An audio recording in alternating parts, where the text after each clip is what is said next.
What's up, everyone, and welcome back to the SuperScope podcast, your wrap up in this week's biggest gaming stories, leaks, and rumors.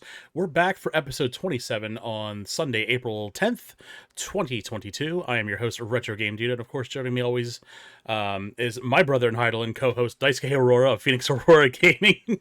My brother and I. Feel free to join us in the discussion live on Twitch and Discord. And of course, if you're watching on YouTube, make sure you hit that like and subscribe button. And let us know in the comments if you want us to discuss anything or if we missed anything that you feel like we should have definitely hit on. Let us know. We'll be happy to talk about it. And like I said, we're happy to talk to you in the chat too. So swing on by and let's talk about games. So if you obviously we have an audio version. We are on Spotify, Stitcher, and Google Podcasts. And let's talk about the state of the stream. Jackbox was kicking last night. I had a good time. Got real wild, got real weird with the moth. The moth Oh my god, memes. yeah. Oh my god. If you missed out on that, go watch the VOD. It was a good night. And feel free to come play Jackbox with us. We're here every Saturday night at 9 p.m. to play it. Always have a good time. It's always very unadulterated, so heads up there. So how are you doing this week? We got some big news today, don't we? Today in particular was wild for me. Yeah, waking up to some pretty big announcements, and yeah, it's going to be our big story of the night. So stay tuned for Kingdom Hearts news. As you can see, enthusiastically, Daisuke has that as his background. So. For those of you who weren't aware, if you live under a rock and you didn't know what happened this morning, right, like 5 in the morning. All right, schedule-wise this week, definitely going to be switching it up. Destiny is going to be taking a back row seat this week. We're going to be going live with Final Fantasy XIV's new patch. We're getting some new storyline, getting some new alliance raids, so that backwards, and a new dungeon. So plenty of things to do, plenty of things to go for, equipment wise and weapons wise. So I'm there for it. It's gonna be a big week, so I'm excited. And then so I would expect probably like Tuesday, Wednesday we'll be doing Final Fantasy streams, and then of course Saturday we'll be back with Jackbox. So are you playing anything good this week? Till now, most of my last week was Final Fantasy 14 getting ready for the patch, and a little bit of Tunic when I had time early in the week. Yeah. I haven't played Destiny this week. I guess maybe just not having the expansion, it was inevitable that I would fall off because all I'm really doing is grinding, right? Sure. So I haven't really touched that, and I haven't really played anything else, I don't think. Yeah, I think that's it. It was mostly just Final Fantasy 14 and a little bit Tunic. That's fair. And then last night, yeah. Yeah. Jackbox. I don't really know if I count that as like gaming, but I mean, kind of if you right. It's like more socializing than anything. Right. Yeah. Exactly. But yeah, we played some Destiny this week over on Phoenix Aurora Gaming's clan, and we did some raids. Nothing crazy. Played some Tiny Tina's Wonderland. That continues to be a really good game for me. I'm really enjoying it, and I do suggest anyone who is interested in the Borderlands, this is probably like the best, if like one of the best, if not the best, Borderlands to date. They really turned themselves around from the pre-sequel in Borderlands 3, so definitely go give it a shot. If you like Dungeons and Dragons themes, I mean, they nail it. The humor is on point as always, and the memes are always there too, so definitely go check that out. And of course, we're playing some Final Fantasy 14 this week, getting ready for the new patch, doing some expert stuff, and getting ready for all that jazz too. So I think we've wrapped up at least all my games as a service games for the week. We killed Castlevania, man. We did. Yes, the not to be confused, definitely not Castlevania. That's the expansion. What is a man? A miserable pile of a full party. A miserable pile of we didn't manage to get the rights from Konami, so we just made generic vampire shit anyway. Oh man, absolutely. You wonder if that was like a fallen through collaboration, maybe? 100%. I can guarantee. They were like, we're gonna do this either way, but if they say no, then we just do it generically. Like I think Konami probably thought they were worth more than they were, and I can almost guarantee it, just the way that they act with money and shit. They're probably just they keep their IPs close to the chest, except for when they want to turn them into NFTs, and I can almost guarantee you they went to the bidding table, and Konami was just like, "We want this much for it," and Square's like, "No." So, Yeah, yeah. You guys aren't driving us the game. Like we were super popular. We had to stop selling twice this year, right, and you guys haven't sold the game like all year. We don't want to hear about it. let alone made one. So, Um, I feel like because I wonder all four bosses because you've done all four of those bosses in Pandemonium. I mhm. think all four of them could have been somewhere from Castlevania, right? The dude with all the chains could have been some sort of boss from Uh-huh. Castlevania. The thing in the sewers could have been some kind of boss. The Phoenix Firebird thing, probably somewhere in a Castlevania game. There's a big Firebird somewhere. Right. I don't know. It would be cool to see what 5 through 8 turn into, like in August when we get the next patch, and see if it's clearly like this was definitely all supposed to be Castlevania or not. Are they going to continue with the theme, or is it going to be Yeah, it'll be okay? Pandemonium 5 through 8. Oh, okay, so it's like a whole other half of the. It'll be a second section of Pandemonium, and then 9 through 12 next year, whenever it happens, probably midsummer next year or something, Oh, would be the wrap up where we finish up everything. all this content for $40. Yeah, I mean you have to sub technically, but You don't it's a have to wild amount of content though, because like you could literally only sub for the month when the patches drop, burn through it, walk and away. you'd be paying 60, maybe $30 a year, 30 or 45, depending on how many patches hit in a year. Mm-hmm. And yeah, like we went through the patch notes the other day. It's like Dungeon, Extreme Trial, Unreal Trial, Ultimate Trial coming, um, the 24-man Alliance raid, a whole PvP mode all being implemented, Quality of life hundreds of bug stuff fixes. from 5-year-old content. Yeah, quality of life all the way back to base game. Like, holy shit. Yeah, and that's just 6.1. We've seen the other 6.2 through 6.5. There's going to be the Island Sanctuary components. There's going to be the rest of the 24 mans and the rest of the 8 mans. Like 100%. several more dungeons and trials because that's what they do. They give us these trials running and these give us these dungeons running. Right. Wild how much changes they're making, and they're overhauling the entire game while they're doing that to allow you to run the entire game with NPCs if you want to. So it's like they're Right. redoing like huge chunks of the game, adding huge chunks of the game in terms of like an entire PvP package with seasonal support and everything. And then the great thing is too is like pulling those that's wild. NPCs through dungeons and stuff still counts towards like credit, like actually Yeah, completing it. Love not that. just that, but anything. Like if you do sticker book stuff, it counts that too.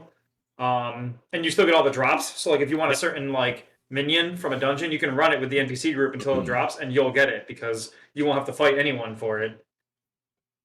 Yeah, it's awesome. The amount of extra stuff it feels like they put into the game that they don't really need to do. Like they could get away with not doing most of that stuff, and people would be like, "It's still a great game." But Mm-hmm. the fact that they sit there and they're like, "No, we're going to pick through all the way back to the beginning of the game and figure out what people still have issues with, and eradicate those issues every single patch that we can." It's insane.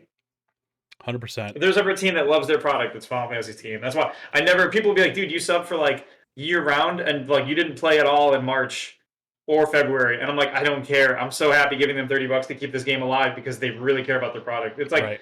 it feels like a Patreon or Kickstarter where it's like I'm giving them money because I know how much they respect the And players. there's so much content. Like that's the thing that like really Yeah. blows me away. It's like all the content and all the um server load that stuff takes, and it's like over time it's just like you're still getting, I think at the end of the day you're still getting your money's worth even if you Dude, just subbed all year round. I'm probably like 3,000 hours into that game and I still haven't beaten like the Eureka stuff. Mhm. I haven't beaten all the Savages that are in the game. I haven't done all the Ultimates. I haven't done all the Unreals. Right. Like, and PvP is just coming into it now. Like we had PvP before and it wasn't great. So the new stuff we're getting is supposed to be a lot better. And there's like, dude, I don't. If you ask someone like 100% this game, I don't know if anyone has. I don't know what that would look like even as like a time perspective. Yeah. It must be insane. There's, I mean, hell, I've been playing it off and on for well over a year now, and I mean, Mm-hmm. there's just still so many things I haven't even touched. Oh yeah, and yeah, crafting, gathering, fishing, like I haven't even grazed the surface of like glamours for like different character sets and different things. I will say that I am amassing quite a music collection with my bard yeah. now. There you go. There you go. That is wild, man. It's just this. Dude, like, Dude, they like one yeah. character in the game can just it's hooked up to like 25 different MIDI synthesizer instruments, and you can just load shit into the game and play instruments. Oh They yeah, didn't dude. have to You do have that. like Like, that's no, incredible. yeah. Show me You another have game like that the does it. blue, yeah, and the blue mage. The blue mage is an entirely like an optional fun thing to do that has all these cool attacks and moves, and they have a whole. Not only is it like a job they threw in there and said, "Yeah, here it is." They Yeah. gave us like a special mode to play the arena, the Coliseum, where you have all these different special fights that are built around being a blue mage. Doesn't have to happen. Yeah. Um, If you're bored of that game, you're not playing it. You're not playing it right. like there's like fate chains. There's actually fates. I don't know if you've ever even seen them, but there's fates where like you do a fate, and there's 4 or 5 in a row that are story related to each other, and then the Mhm. last one drops like a minion or a mount or whatever. Hmm.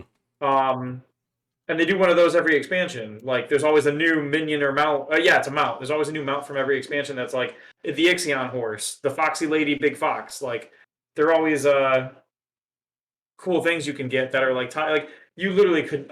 It's insane. It's unreal. But beast tribes, all the different beast tribe quests you can do that are all story driven. I don't know, man. There's way too much to like ever say that you don't have anything to do in that game. Like I Right. don't know Well, it's how you the could do that. Tower of the Dead. Like, that's like a whole different Yeah, two game deep dungeons, style. and we're getting a third deep dungeon in the next 4 patches. That's right. We're getting another deep dungeon Yeah. on top of everything. Jesus Christ, And I'm dude. still trying to get through the first one so I can go to the second one to get that Yeah. Reaper Scythe. It's nuts, Yep. dude. It's nuts. Oh man. And then yeah, they keep going back. Like they're going back to old content and putting in Reaper weapons, so you can go get those. They're putting in Sage weapons. They're putting in other content. Like, oh, it's crazy. And don't even get me started on crafting. Yeah, yeah, absolutely. Holy shit. Yep, it's wild.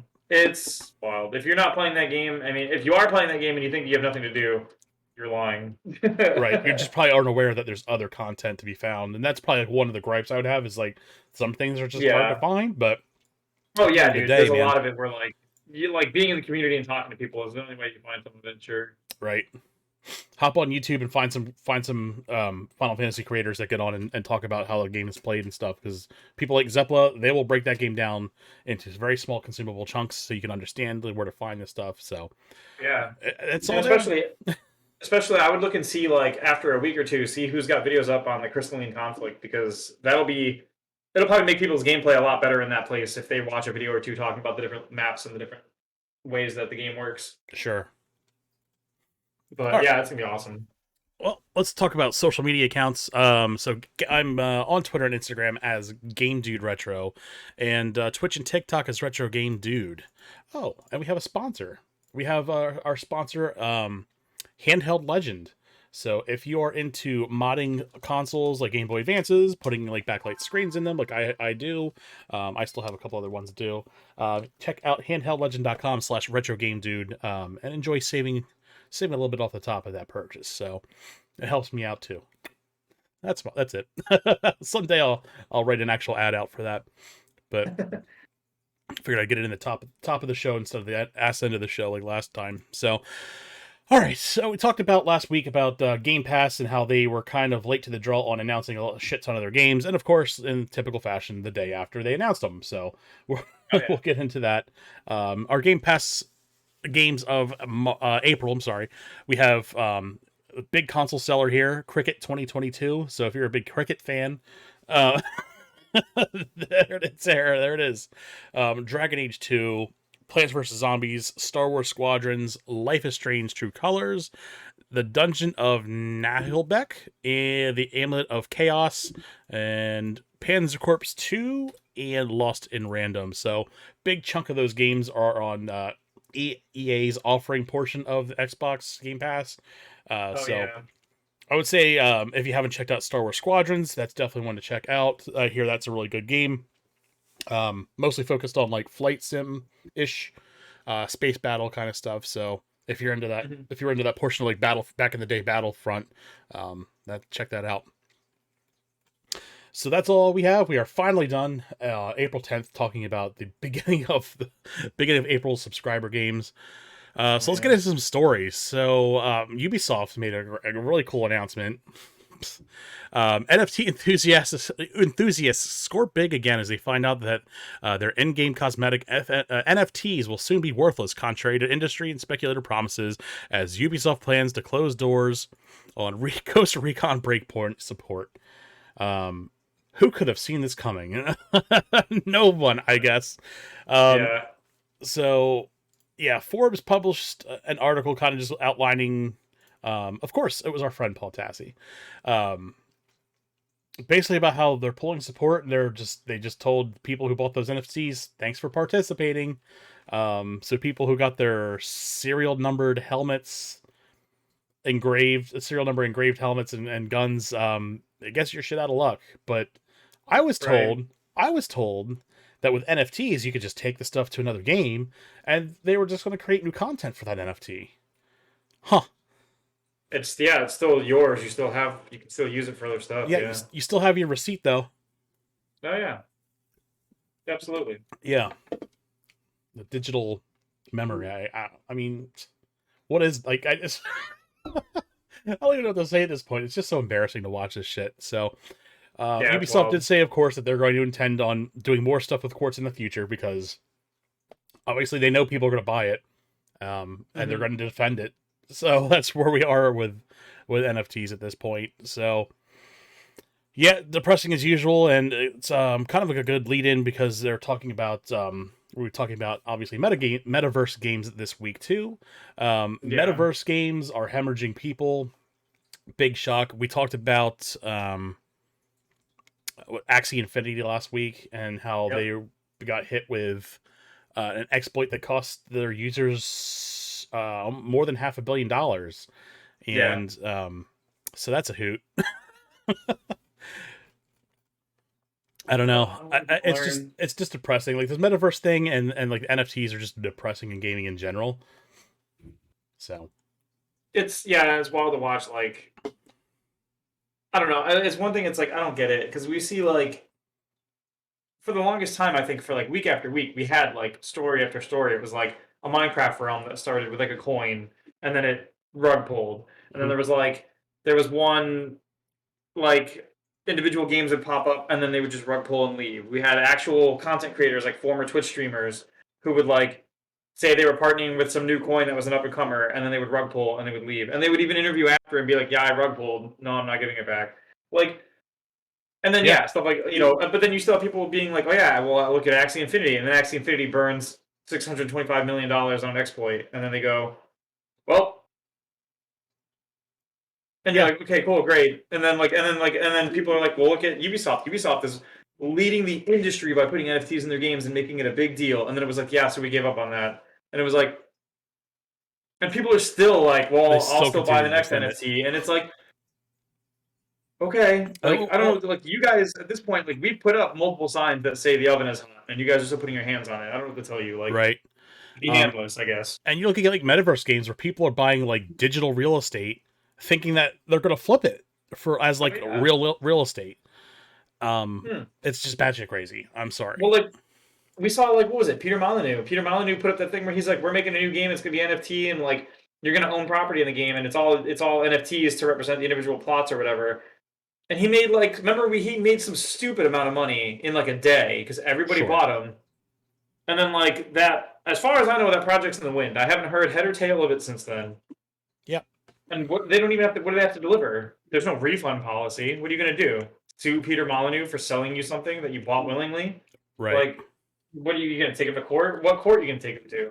I thought your whole big thing was that you like to be It's deregulated and decentralized. decentralized. Like, Right. Like yeah. that's the point. Like what part of that? What part of not having government involvement do you not understand? Oh, and my Like favorite, Axie Infinity immediately was like, we're going to appeal to every government authority we can, and it was like, what would you do in your perfect world if these didn't exist? Then, like, you don't right. like you want like ideologically, if this is what your alignment is, well, how would you handle this? Like, uh, Yeah, it's amazing. So, article went up by Video Game Chronicles. Just said basically said despite a huge investment, metaverse games are reportedly struggling to retain player base. Um, and it goes on saying CoinDesk report even cites that Ubisoft's crypto experiment, Ubisoft Quartz, is an example of mainstream game company failing to enter the crypto space. So if a game company with his pockets as deep as Ubisoft can't pull it off, I don't really see who can. mhm. And they go on to even say about the user, like daily user numbers of metaverse. Most metaverse games are misleading because most of those players are employees of like out of real life guilds that are just there farming currency for investors. Oh yeah, absolutely. And so you wonder why like the Philippines make up 40% of the player base of Axie Infinity is because they're basically just in fucking they're just currency farm. So what we've done is we've taken computers farming crypto and just now we've moved to like humans farming crypto. It's fucking Yeah, slavery at this point. it's wild. It's So no, it's insane. And so this is what's even crazier. I was reading about Peter Molyneux's game. There's an article that went up in March that was talking about like an updated of it. They mm, sold out every land plot in the game. It's called Legacy. They sold all their land plots. They made $57 million in crypto sales, wow. but it's all valued in Ethereum. So they get to like cash out whenever they want, and like they could cash out today or something and just turn it all into $57 million of actual dollars. But meanwhile, the people left holding the actual NFTs, the NFT's value fluctuates based on the crypto value of Ethereum because it's tied to Ethereum, like that's what it's Yep. staked to or whatever. So they can pump So and dump like Ethereum too on top of if it. Ethereum crashes, then your land's worthless in the game because it's tied to it. So it's not even like a regular NFT where it has its own independent value based on like if people are demanding it or not. It's tied to a cryptocurrency that also could like either one could crash, right? Like either one, Sounds a lot like it's fiat. It it's sounds like it's weird. defeating the whole purpose. Like, And then on top of everything, yeah, they were like nothing's. You have like a blurb from Peter Molyneux saying that like you build a town on the plot and you turn your town into your own empire. You create products, thousands of unique parts, blah blah blah blah blah. But it's like the same stuff you used to talk about way back in the day when you used to talk about Fable. Like Fable One was like you could plant a tree as a kid and watch it grow up into a full tree as an adult, and nothing even remotely like that system made it into that game. He had constantly like it's gonna do this, it's gonna do that. You'll be able to do this, you'll be able to do that. And then every time the game comes out, it's like, yeah, we cut all that stuff because of course we did. Peter Molyneux is a fucking idiot. He yeah, walks around head in the clouds like we're gonna make a bajillion systems for this game that we can't do. right. And Yeah, um, I mean, if Peter Molyneux was born 3,000 years in the future, he'd be right at home. With yeah. oh, excuse me. But he he overscales projects, overpromises stuff.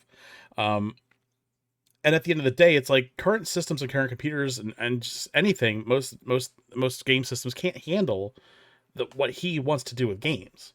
Um, But that to me, it's not even that. I think it's just he promises a bajillion things and doesn't consider dev time or right. anything. And he'll be like, Fable Two is gonna have all this stuff in it, and then the devs look at him with like strangled faces, like we can't possibly make that happen unless we take 10 years to make this game. And he's like, no, no, no, it's out next Christmas. And it's like, and then sure enough, when the game comes out, Yeah. you're like, why is this system so shitty and like bare bones? And they're like, yeah, well, we had to cut pretty much all of it, but Peter didn't want to cut it completely because he said it would be there. So, instead of being able to like run an entire town, you can just buy all the property and then it just runs on its own anyway, like it did before, but you collect rent on it. And it's like, Hmm.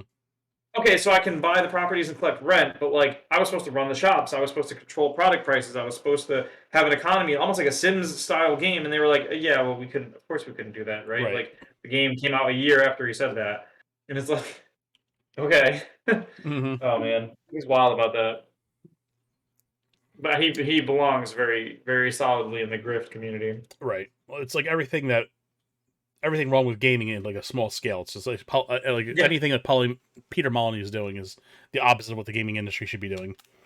And Hmm. more often than not, they're doing the same fucking things. And we saw like people overpromise stuff with like No Man's Sky. We saw people overpromise stuff with Anthem.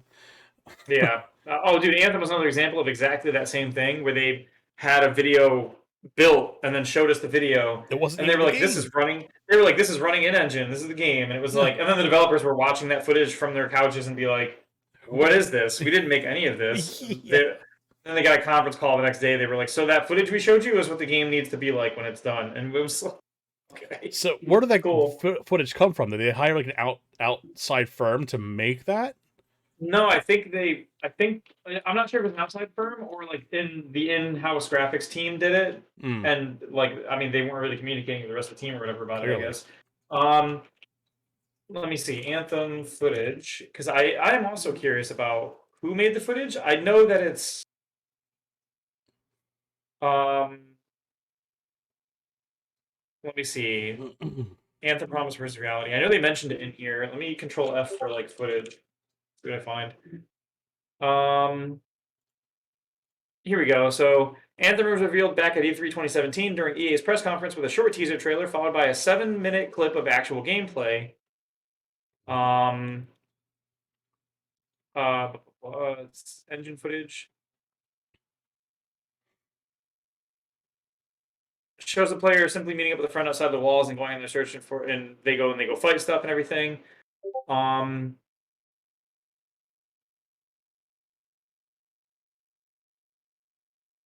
yeah, there was like features that we didn't have. Load screens were going out into the world or a cave or masked by animated transition sequences, which we didn't get. World events occur during missions rather than being confined to instance areas of free play. Um, I wish I could find where they mentioned it, but like it was fabricated. They literally just made the footage first and then showed it to everyone. And then the team was like, "This is, I guess, what we're making." Let me see. No, this is a Kotaku article, not talking about the same thing. Let me see if I can find the Jason Schreier thing. Let's look back to Ubisoft real quick too. While you look that up, Yeah, go ahead. I'm gonna read what Ubisoft said. You can keep researching. I just want to read. This is Mhm. their going away note. Thank you to all Ghost Recon Breakpoint players who claimed their first digits. Digits, I think, is like their name for either the currency or the NFT itself. I don't remember, or maybe the actual Mhm. product. You own a piece of the game and have left your mark in its history. You don't own shit. You don't own anything with this NFT. As the last digit for Ghost Recon Breakpoint was released on 3/17/2022. Stay tuned for more updates with features to the platform and future drops coming with other games.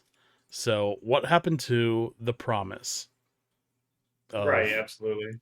these NFTs are transferable, you'll be able to use them for more content? No, Ubisoft can't make money doing that. They're gonna, god damn, man, why are people so gullible? But yeah, so that's amazing. So what do you got in your end over there? So it looks like they're talking about. Let me hit continue reading so I can see the next part. It's just even the opening of the article is hilarious because the game was originally titled Beyond up until a week before E3, and then they just suddenly changed the name to Anthem, and no one understood why they called it that. Wow. And everyone's like, "This may seem weird to an outsider, but this was on par for what was happening inside the studio the entire time." Except Um, the studio didn't know about it. so let's see. In the spring of 2017, Soderlund flew to Edmonton and made his way to Bioware's offices with his entourage in tow. The Anthem team had completely overhauled the art and oh yeah, the re-added flying thing. Um, Didn't they have to do like a major script rewrite too? Like that they wasn't had to like rewrite a bunch of stuff a couple times. It was woof. wow.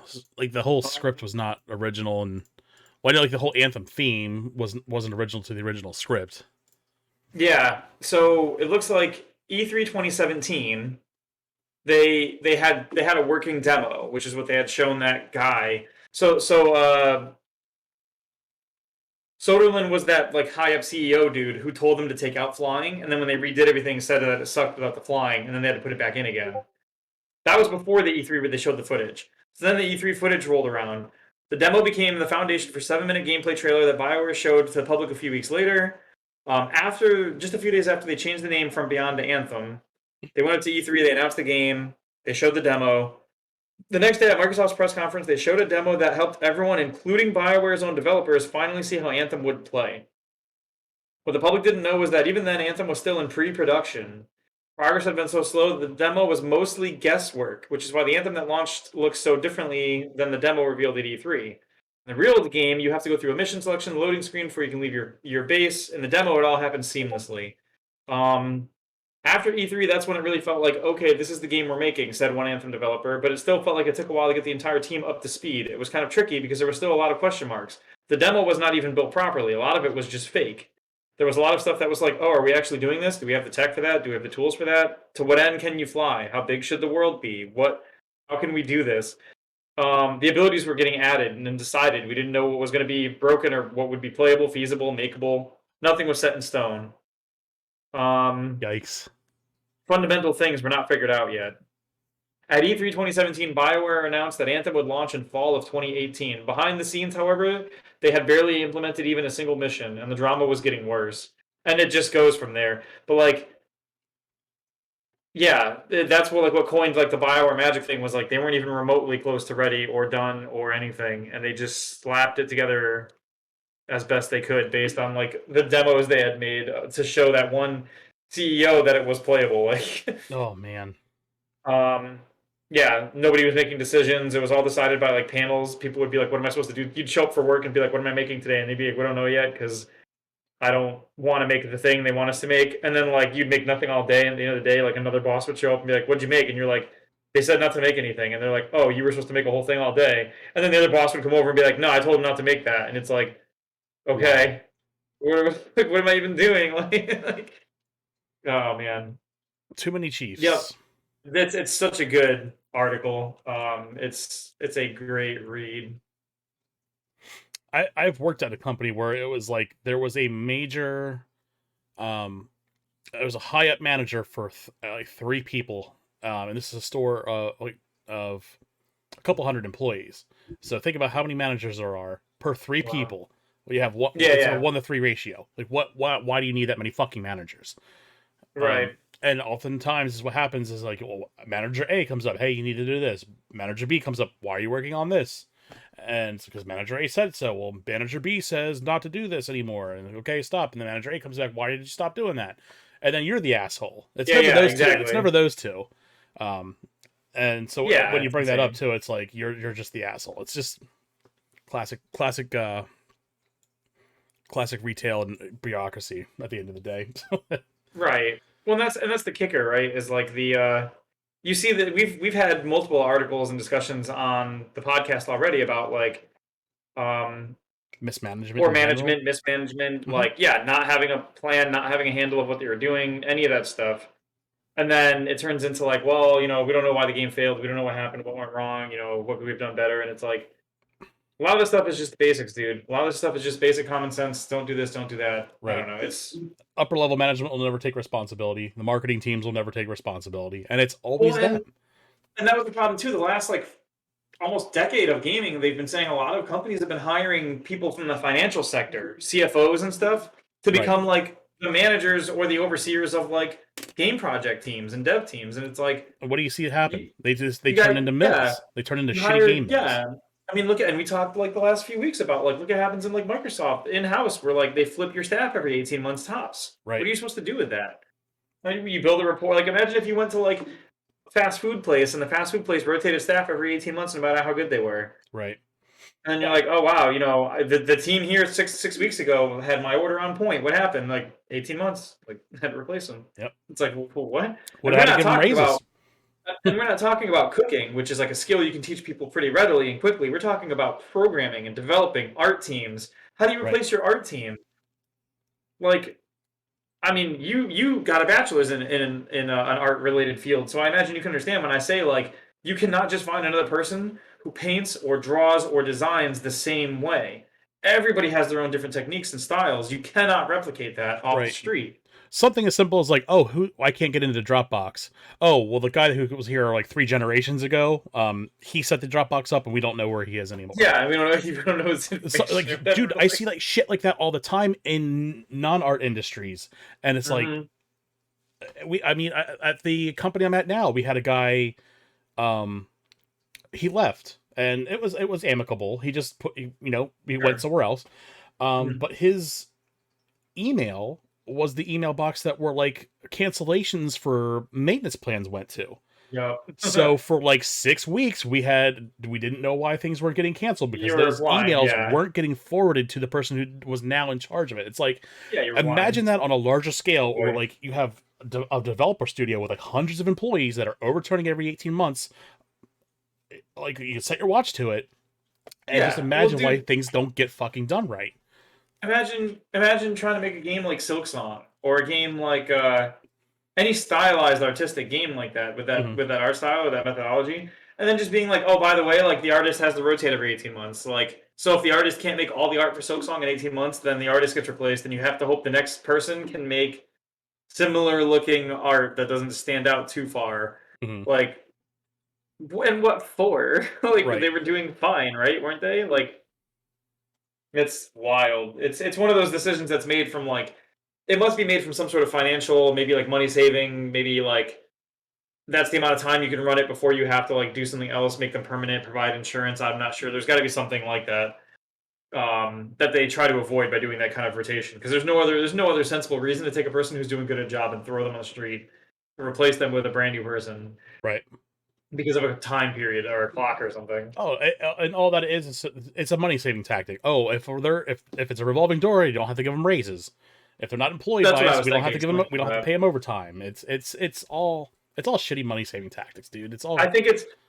I wonder how much of that too is like visa stuff, because I know a lot of those visas are like 12 months, 18 months visas, Mhm. where like, which I have no problem with you bringing people in to work on a project on a visa, but it sucks to bring a person in on a visa, have them work for 12 months, and then toss them, and it's right. like, no, we wanted that person was doing good, make them permanent, and they're like, no, no, no, because on a visa we only pay them like half price, or the benefits are covered, their wages are covered as part of the visa program, so we get that money back into our system, we write it up as a tax or something, like whatever. Right. That, yeah, it's garbage. And that's like it's a lot of people I see on Twitter making good points about Halo. It's like imagine how much money Halo could have made Microsoft had they Oh, yeah, had a better studio set up with dude, I'd having play the hell people. out of it if it Yeah. was Um, good. and then they go on. You see like articles pop up like, oh, season of the Lone Wolf's coming out. They're going to have all kinds of new cosmetics, and you see the replies. It's like, well, it's like the only thing that they're always going to have on time is new cosmetics to pay for. Yeah, You yeah, set your watch to that, but stuff like co-op and all that shit, which yeah, I always make quality the of life joke. stuff. I always make the joke that it's called Season of the Lone Wolves because co-op still doesn't fucking work in a game that's almost 6 months old now. Oh yeah, So embarrassing. it's insane. But like and that's that sucks is like you keep watching them. I mean, not all of them do it, especially the indie developers are the better about it. But like you'll watch these big AAA studios, like I don't know, and I'm not pinning it on them directly because I'm just making examples. But like the bigger ones like EA and Hmm. Ubisoft and these big studios and Activision, they'll bring in people who are CFOs from other companies who have done a good job of cutting costs, who have done a good job of saving money, who have done a good job of project management outside of game development, maybe. And then they'll be like, okay, you're in charge of the next Battlefield, you're in charge of the next Anthem, you're in charge of this, that, and the other. And then all of a sudden, these people are like running projects, and they're like, hey, we're trying to get this done, and the boss will be like, you have 3 weeks and submit whatever you have done on time. And it's like, okay, but if we find a bug, or if we find a problem, or if we change an asset or something, what do we do? And they're like, no, no, no, we don't have time for that. We have our strict schedule of milestones to hit, which that's good in general. But when you're making a creative thing like a video game, you can't just be like, whatever you turn in next Friday is however the shooting feels. Whatever you turn in the next Friday is how the RPG elements feel. Whatever you turn in next Friday is how the level design feels. And then the game ships the week after. And then it's all shit. And they're like, well, how did this happen? And it's like, I don't know. Maybe when the guy came to you 3 days into the week and said, the shooting mechanics need 2 more weeks, you just give him the 2 weeks or whatever Right. and you delay the game, and then all of a sudden the game's good, and because you delayed it and it came out better. We saw this with Cyberpunk. Like Cyberpunk came out the gate a complete disaster, and then a bunch of the dev team started making announcements and being out in public and saying like, "Oh yeah, we thought it was April Fool's joke when they said it was coming out in April. We thought it Yeah. was a joke," and then they pushed it to like the holiday of that year, and we thought they were kidding, and they were like, "No, it's actually coming out that holiday," and we were like, "It needs like 2 more years." The devs themselves were like, this game needs 2 more years. That's a Right. long time for a dev to be like, I need this much more time to work on this game. Yeah. And I they were would like, be no. worried at that point if I was making decisions and my dev team comes up and says, "I need 2 more years for this." Yeah, we need 2 more years for your project. And you're Right. like, no, we're not doing Well, that. It's like, Steve in what do you financials mean? says we need to have it out this week because of quarterly earnings and Wall Street, blah blah blah Yeah, blah blah. to I, catch the ride of the new consoles because it was right. catching PS5 and Xbox One at launch or whatever, or Xbox Right. Series X at launch. And it's like, it's insane to watch them do that. And then like the game comes out and it's like, you can't ride motorcycles because that was never figured out. Or no, Right. no, I'm sorry. You're the only one who can ride motorcycles, right? And NPCs couldn't. Yes. Well, NPCs kind of could, but they rarely made it work right. I Or no, remember there the was like something, or maybe it was you couldn't, or something like that. There was something where like the functionality like wasn't even there, and they just said forget it. mm, The cars. I mean, the cars teleporting. You saw how many times like if you walked like cars would if you parked your car and then walked away from it 10 feet and watched, a gone. traffic jam would start around your car because Hmm. the cars didn't have AI to drive around other cars. Yeah. They would just get stuck behind it, and then if you looked away long enough, the game would unspawn them while you weren't looking, and then you would turn and look back, and there'd still be like a traffic jam behind your car, but now it's new cars piling Right. up. Shooting at people and then spinning the camera would make them despawn because as soon as they were off camera and they were running away scared, the game would unspawn them Hmm. to like conserve it. So you could literally unsummon the entire town by being like bang and then like 360 no scoping and then everyone's gone. And And it you was can like, tell yeah, things like that were like last minute band-aids to make the game oh, they functional. absolutely were band-aids. Um, what was like the police spawning? Police just spawn behind you in rooms wherever you are. You'd be up in there'd be like you'd be up in the top of a skyscraper with one hotel with one elevator to that place, and you'd go up the elevator, kill a dude, get like 2 stars or whatever the warning system was, and then police would spawn behind you. Nice. Not come out of the elevator, they would spawn behind you in the building and just be there. And you're like, okay, cool, Like you do. great. But like, there was so much about that game that was wrong and bad. And I mean, of course, there's a subjectiveness to it, but there also is an objectiveness to like It's not just subjective when the doing game things is wrong. crashing every 15 minutes when you're just trying Oh to do yeah, like basic and shit in the game. I that's mean, not even the game was. I mean, it was a mess, and there's no yeah. defending it. There But really it's okay. isn't. They made sure there was plenty of like dildos around. I guess that was an important thing to keep in there. I'm alright with that. That was, you remember that whole thing? That was important enough to make sure it was in the game more than driving in a game where you can drive. Right. Well, I remember like they were talking about that one. They had like a Q&A with like developers, and like the developers were clearly not getting along on screen. And then they were like going into talking about the apartment cat you could have, and the apartment cat would walk into the bathroom now. And I'm like, where are your guys' priorities right now? It's like your game is tanking, and you're talking about a fucking cat as a patch, like. It's insane. And then they had to go out and hire community modders to fix the fucking game as staff. They scooped a bunch of modders from the community to help fix everything. Jesus, like. But yeah, it's just one of those situations where like you can see the mismanagement from a mile away, and it's like, and it's one thing from my position because like I'm going for a master's in business management, so I know this shit, and you've worked in business enough time, and we've had enough conversations so you understand it. But like, sure, anyone can see the writing on the wall. Anyone who's worked a retail job and had a boss can recognize when the things are failing to like come together. If you actually just let them look at it for 10 minutes, they'd be like, "Oh yeah, this is wrong." Like, it's wild. 100%, man. But no, I think I think you'll see that with things like going back to like Metaverse, like for example, the Metaverse games, these NFT games, you would think the community's been clear by now. I mean, they've tried to do this. Look at PlayStation 3 had Home. And that was cool. It was fun to go in Home, but it was not good gameplay content, and it was not immersive or innovative enough to make people stick around. Right. I don't know why Zuckerberg thinks 20 years later you can bring that back and make it viable now. Like, and that's the thing. It's like we already have stuff like what's that the older one that's not PS Home. It was on there was stuff PC.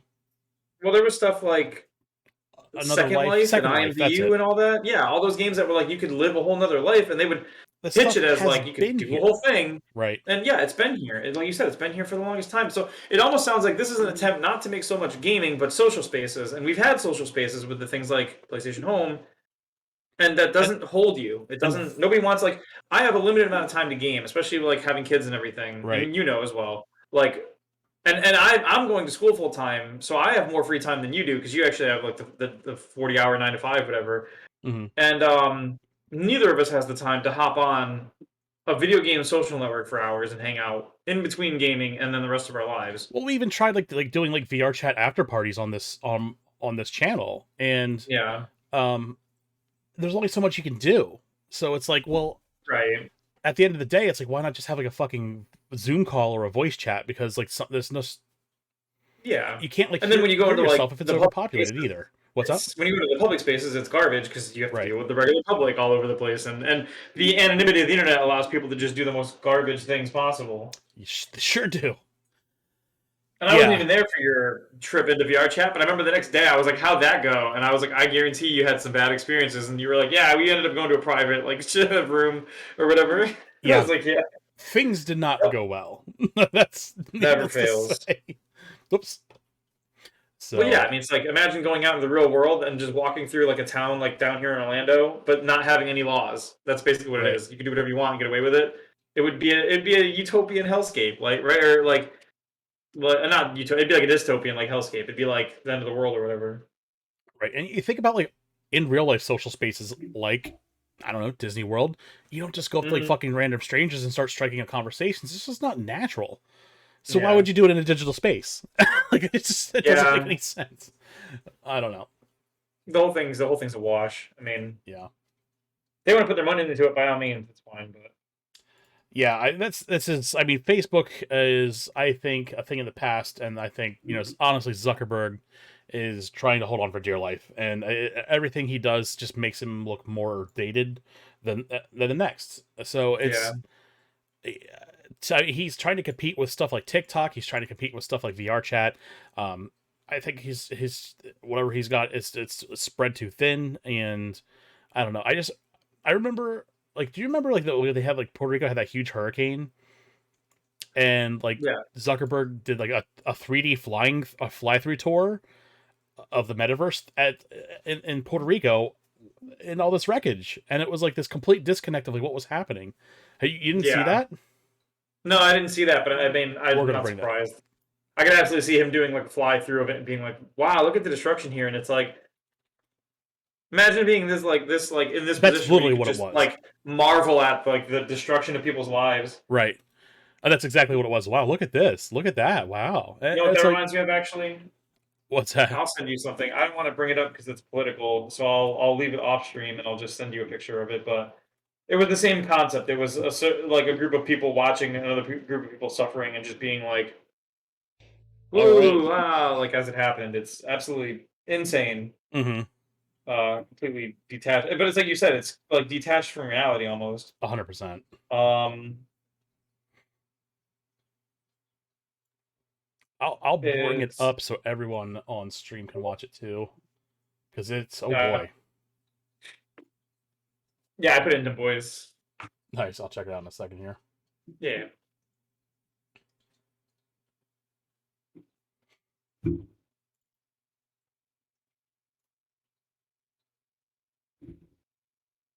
Okay. I'll play it from here because this is just like a... Flooded bridge Oh here. yeah. This and So okay, let me just get back. on a second. And you can kind of get a sense of we're on a bridge here. It's flooded. It's flooded. You can get a sense of some of the damage here that hurricane that the hurricanes have done. And I mean, this is one of the things that's really magical about virtual reality is you can get the feeling that you're really in a place, right? I mean, I probably should have mentioned this before, but Rachel and I actually aren't even, I think, in the same building in the physical world Back here. we're in But totally I mean, different we're here. I mean, They're it feels like we're in the cartoons. same They're place, and we're chuckling making eye while contact, we we're talking could- to each we other. could talking about the high five. devastation Yeah, in Puerto there you Rico. go. And you wonder why people are look so at this with now- a sour note. I mean, this is we're looking around, and it feels Dude, like we're yeah, I like in how Puerto they were Rico, like, where oh, it's obviously a tough place. to what's get to, crazy a lot about of VR is people you can like be are here and really like suffering really in the like aftermath it's of here, you know. hurricane. And then she's like, yeah, like look, I This can is like an high area five you, that and they're like high fiving over the Facebook fucking ruins of like is very a focused southern on. country or whatever. We Like, did a bunch of work Oh my ourselves in God. terms of sending Facebook employees down to Puerto Rico. to help with absolutely connectivity, unhitched. right? Because when you're in the middle of a disaster, Like, what kind of dystopian hellscape is this? And this is the front face of this is like the face of Metaverse right now. Oh my This God, I shit. just So, and that's you could fucking have 5 still years done old. this. You still could have done the VR fly through and looked at stuff and not had the weird cartoon characters joking about high fiving each other. And just had like either just the audio of what's happening or even just like some tasteful somber music or something to make people feel something. Right. Like really cartoon characters being like, look, I can do this to you, huh? And they're like, yeah, isn't this wild? Like, Over hurricane devastation and people like losing their livelihood, they're losing their homes, and they're like, "Oh, we're not even in the same building." you know what it Like, makes me feel like? what an It's like absolute that thing of disconnect. like people watching like a city burn and they're like upvoting whether or not it's like a cool looking fire or not or some shit. Right. Oh my God. Yeah. What an it's just batshit crazy. So, oh That's man, wild. how much money? What's the threshold of money to look at people like they're just a product and like they just have nothing of value to give and they're just nothing. It's just insane to me. I think it's. I'm not sure if it's quite a threshold of money, but there is definitely somewhere like an area where you breach into that. Right. I think it's lived experience, dude. I think it's just like me and you being in our 30s, like we are, and we've had to like work since we. I assume like me, you worked since you were like out of high school ish, Mm-hmm. and we've never had like there's people who could just like right now they could just be like, you know what, tomorrow's Monday. Fuck it, I'm gonna wake up in the morning, pack a suitcase, and we're gonna hit like Italy for like 3 days and just get pizza in Italy, get some food, check out a museum, and then head home. And be able to just work didn't matter, like money didn't matter, Right. none of it, like scheduling didn't matter. I could just go. I just want to be over Like, there now. That's it. dude, I can't even like properly like go to like my gym facility here where I live and work out because I'd have to like shoehorn it in my free time around like doing school with the kids, doing stuff around the house to make sure the house stays in upkeep because Leisha works, like doing my school for my degree, Hmm. like cooking meals and stuff that I do, cleaning, like doing dishes and all this other shit, doing laundry, all this other shit. Like I don't even and I can't even get that in like a set schedule because sometimes things happen here this way, that way, or the other. Like Sure. and it's wild to think that like you got people who like Zuckerberg who could like, wake up tomorrow and just be like, I'm gonna go buy a car, and then just walk down to like a dealership and be like, let me try out like a Maserati, and then just get in it and be like, I like it, I'll take it. And they're Right. like, so how do you want it? And you're just like, money, like here you go, I bought a Maserati, and it's like, I'll never do that in my life. Even if I do ever get like nice cars or anything, even if I'm getting brand new cars when they come out, I'll be leasing them. I'll be signing contracts. I'll be doing bank loans or whatever. Like I'll never be able to walk into a dealership and just put down 40 grand and be like, I'll take a car. Oh yeah, and they buy it against stocks that they own. They don't even have like they never actually even truly pay for it. Oh Like, yeah, yeah. But you know what I mean? Like you live a different life right. when you have that kind of like since that dude's never had to go 10 years straight worrying about how a flat tire or a broken part of your house or home could cause you to like be broke because Hmm. like you don't have enough money put aside to do one medical emergency, one car emergency, one house emergency. These people don't understand that. No. Like, and that's why there's such a disconnect. Is like on a person like in my shoes or your shoes, if we ever became like millionaires or made a ton of money, we would remember the times of our lives where we were grocery shopping on a budget and skimming by like our rent payments and shit. You know what I mean? Sure. Like barely making it or whatever, and having to like, okay, we can't do anything fun this week because we can't until next week. Like shit like that. That'll never unstick with me. Like if I ever get crazy amounts of money, I will be doing ridiculous amounts of charity work, handing money to people straight up. Like you know, I'll definitely keep like and invest enough to like have a nest egg to make sure I never have to worry about like struggling again if something goes wrong. But I can't imagine sitting on the money that the people sit on and just being like, yeah, this is life now. I have all this money, and it's like, what are you gonna do today? You're gonna like pitch in to like end like food inconsistency in America or like help end like homelessness? And they're like, Now I'm gonna go to space. fly a rocket, yeah, Yep. fly a rocket to space. And you're like, cool. I'm glad you had fun flying your rocket to space because Right. you know all these people like all the, this that all these other things you could have solved, all these other problems you could have done something for. And I'm all for like space exploration and science and all this stuff, Sure. but that's not what this is. And a lot of people conflate that. This is space Yeah. tourism. This has nothing to Like do what with did we, yeah, science. what did we learn? Like Right. we put a Tesla in space. Did we learn anything? Exactly. Oh man. But I mean that's just the whole I think this whole metaverse thing is a reflection of the fact that they're disconnected from us to the point that they don't know what people even want. Yeah, absolutely. Um, you can't make a successful product if you can't even relate to like the day to day of people. No, Um, absolutely not. and it's not neon coated nightclubs with nothing to do in them. That's Right. just because that's their jet set lifestyle. Like, oh, I can just go to a club whenever I want, or whatever. Yeah, exactly. Just be as irresponsible as possible. So, all right, this is taking a weird turn. So let's move on to Yeah. um, we have our next story up. Limited run games. If you are not familiar with them, they do obviously limited run games. Typically, you see them do a lot of PlayStation 4, mostly Switch games, and we have seen them lately doing some Game Boy and Game Boy Color games, some Sega Genesis games with partnership with other companies. Um, and what limited run is trying to do is they have a what's called the Carbon engine, and this is kind of like an emulation engine for streamlining taking older games and putting them on for like a newer product. So when you get like an older style game, like something like River City Ransom, they did a Mhm. re-release of that. Runs on this Carbon engine, and So at the end of the day, what it does is it's basically just streamlines the process. And what they've said here too is, these companies that have been around for like a long time, they have backlogs of games that they don't know what to do with, and it comes down to issues with localization. It comes down to expense, and what this engine does is kind of makes that possible. So that it takes out all the extra production work that would need to like convert it to like a new system or something like that, and it still opens it up to where they can add new content to the game. So you have like something like River City Ransom, they add like new cutscenes, they can add achievements to it, and stuff like that. So it's nice to see that, and this is great for like video game preservation too, because you Yeah. don't see. You look at stuff like Nintendo, and they don't have like a virtual console anymore, so there's really no way to own these quote unquote own these games on your console anymore. You just pay a monthly subscription, and as soon as you stop paying that subscription, the games are gone. Yeah, and you hope they even keep the service going. I mean, Right. And you I know look at I had stuff a bunch like of games on 3DS like that where it was like they gave me a bunch of ambassador package games and then Mhm. downloadable games and stuff in the shop games, and it's like, how long does that go till that comes down? The shop goes away, and then if you can't Right. re-download or whatever, and it's just over. Who is it? There was a thing I saw on Twitter, like a dude's PS3 games that he had licenses for. Hmm. The license expired on a bunch of them, and he was like, "Wait, what's happening?" And he reconnected like to his PlayStation network, and it fixed it. It updated the licenses by expanding them, Uh-huh. but they had a time limit, which means that if he couldn't connect his PlayStation 3 to the internet for some reason, the games would have been dead. Hmm.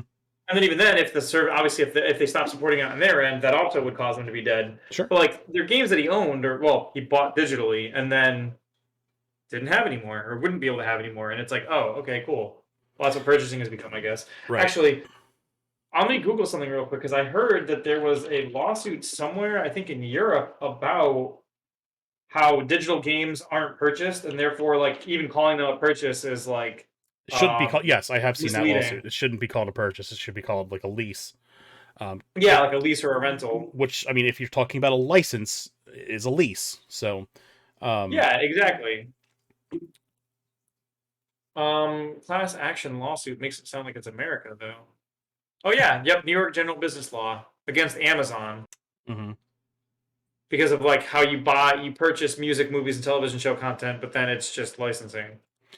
We're seeing the first and second generations of consoles that had e-stores on them starting to shut their Yeah. doors now. So Right. what we're running into is the issue of like, okay, true ownership, obviously game preservation and access to something that you paid for. So yeah, it's nice to see this initiative coming forth. And I don't know if you're familiar with Modern Vintage Gaming. He's a YouTube channel. No. But he's actually they brought him on. He does a lot of really good Hmm. tutorials and stuff on old consoles and stuff. But they brought him on to help program this Carbon engine. So it opens up the possibilities for a lot of stuff like, oh, I don't know, Mother 3, to actually get localized. So Yeah. it cuts the expense for the companies because they sit on these stockpiles of games that they haven't touched in years because they don't know. It's hard to justify and say, oh, does this 30-year-old game, us spending the X amount of time on it, does it pay? Will we make our money back on it? And that's at the end of the day what's going to be important to them. Their company, they're not going to do something that's not going to make them money. That's what they're there to do. Um, Hmm. so this kind of closes that gap. And especially when we're talking about like retro collecting and stuff, like games for retro collecting are going through the fucking roof right now. Um, I just happened to be at my local game store the other day, and I saw they had like a loose copy of Dragon Warrior 3, and I'm like, oh, it's probably like 20-30 bucks. I'll pick it up. I have a coupon for pre-ordering a game with them anyway. It was like 25% off coupon, so I'll snag it for like maybe a little less than 20 bucks. I was like, oh, how Yeah. much is your copy of Dragon Warrior 3 for the Game Boy Color? So he picks it up, flips it over, $69.95 for a Game Boy Color game. I'm like, I'm gonna pass, brother. Um, and I've been in the retro collecting scene for quite a while, and I've just watched the last couple of years, and it really accelerated with COVID. Watching these prices go the fuck up. Um, Right. Well, and like I mean, go yeah. ahead. I could tell you stories all the way back for like early 2010s GameStop era where like what was that game? That was on the Wii. It was the first Xenoblade Chronicles. Hmm. And like the game came out at 50 bucks brand new, spiked to over 100. And then eventually they made more, and like when they made more, they were in a contract only to publish it at GameStop. So GameStop just opened all the copies and then listed them as used and put them on their shelf for like $90 or whatever. And it was like, okay, I mean, I guess technically you're not wrong that you were able to just open them and be like, now they're used, but like, what? Like, you can't tell me it's like a conflict of interest to like put them on the shelf for double the price. Yeah, when you literally put them on the shelf at double the price by saying they were used because the used one's that much. Instead of just being like, yeah, they're brand new, they're $50, get them while they last or whatever. Like, oh, it was insane. And then, and yeah, I can tell you how many times I've had people come through my store and be like, oh, you know, I'll pick up Pokemon. What's the bad one? Like Heart Gold and Soul Silver. Those were like $40 at launch, right? And I'm like, they were. And they're like, so what is it now? 20? And I'm like, 55? And they're like, how the fuck is it 55? Do I get the everything with it too? And I'm like, no. Just the card. For 40 at launch, you got like the game and the Pokewalker and everything. And now for 55, I've got a cartridge that may or may not even be a Flash clone copy for all I know, because they don't train people to look at this shit and figure out if it is or not. Right. I mean, I had a decent understanding because I'd seen them come through, but I know sometimes I'd come into a shift and look at my case, and someone's like, oh, you got Heart Gold, and I'd look at it, I'd be like, that's not even a real one, and I have to take it out and like defect it and like. Oh man. And dude, this label's totally printed with an inkjet, and you let this in. Well, not just that, but like you could literally pop it in one of our DSs, because we had pre-owned DSs kicking around. You could pop it in the pre-owned DS, which you're supposed to do to test the game, but nobody does it. But like you're supposed to pop it in the game and be like, does it work? And you could have popped it in, and it comes up with like whatever shitty 10-cent game that it was instead of being Pokemon. Oh, and it's like, dude, this doesn't pass 2 seconds of an attempt to play it. Like, but yep, and then yeah, it gets put in my thing at $45 or $55, and then I have to defect it out and list it as not, reduce my quantity by one, and then I get an email from corporate, and they're like, you moved $50 in shrink. What happened? And I'm like, somebody took in a Pokemon game wrong, and they're like, wow, that's a shame. And I'm like, yeah, it's a shame that it's a $55 game from 10 years ago instead of like. Well, even like I didn't realize, because I have Soul Silver and Heart Gold complete in box, and I just have them on the shelf. I just keep them in a box. You know, I didn't realize that these market values on these games are skyrocketing. Yeah. Oh yeah. Yeah, there's a couple other games like Pokemon games that I have that have gone through the roof too. Like just like X and Y, they're like complete in box going through the roof. And I'm like, this just doesn't even make any sense to me at this point. But yeah, Pokemon games are like one of those games where even used never lost value. And there was a time where you could probably get Emerald and that generation for maybe $24.99, and that was like 2003, 2004. And that's like the lowest they ever went. They never went any lower than that unless you got them on like eBay. I'm talking like, retail used game prices. And then I was like 2010, they just started going up in price, and it's like they're like $40 again. It's like, well, this is how much they came new, and then now to get a copy of those, they're like 60, 70, $80. And you talk about a complete in box copy of it, forget it. No, that's like, you see that kind of like, and I hate how like, I feel like a part of it, not entirety, but a part of it is like the speculative market brought on by like Wawa's. Oh, the Wawa's, yeah, Wada Games and all these other games is not helping. Speculative things. But then on top of that, you see that in like every hobby, even outside of the graded speculative markets. Like I play Magic the Gathering, and in the Magic community, if you go back to like the 90s for the old cards, those cards back then that aren't even good, but they're like $100, $200 because they were from Alpha, and there's only so many left. Sure. And it's like, I get it that there's only so many left, but what's the actual inherent value? Because like buying a Magic card from 1990 that's unplayable in any format, you're never going to slot that up in any format and play it. Right. It's that bad. But it's $200. And you're like, what is the actual value of it other than the scarcity of it, right? Like, it almost feels like paper NFTs, right? It's like there's no value to this card. I mean, no one's going to use it. Energy. You're going to keep it. You're going to keep it until you either sell it to someone or throw it. It ends up dying in your property estate after you pass away. But like, you're never going to use this card for a practical use. You're never going to put it in a deck. You're never going to play with it. You're going to keep it in a box that says like this card is $200. And for what? And it's like, well, eventually there'll be less and less of it. And I'm like, okay, and what does it do though? Like, if you find like a cool green rock and it's the last green rock on the planet, is it really worth anything? It's just a rock. I don't care if it's green. Right. Like, I guess some people care that it's green, but like, I get that like there's a level of like consumer demand generates that value of the item, but I think There people are still too has to be stupid like to a really level of assign utility. value. I feel like people are just too dumb to assign value to things correctly a lot of the time. Oh, I totally Is what it agree. is. And I think the fear of missing out leads to people doing even the dumbest shit like buying green rocks because it's the last green rock or whatever. Yeah. I mean, who are we kidding? That's basically what NFTs are. They're just shiny rocks that people are like, well, there's only so many. Right. Well, I mean, I put this picture on my Discord. Let me bring it up here real quick. And I just thought this was absolutely hilarious. Let me see if I can find it here.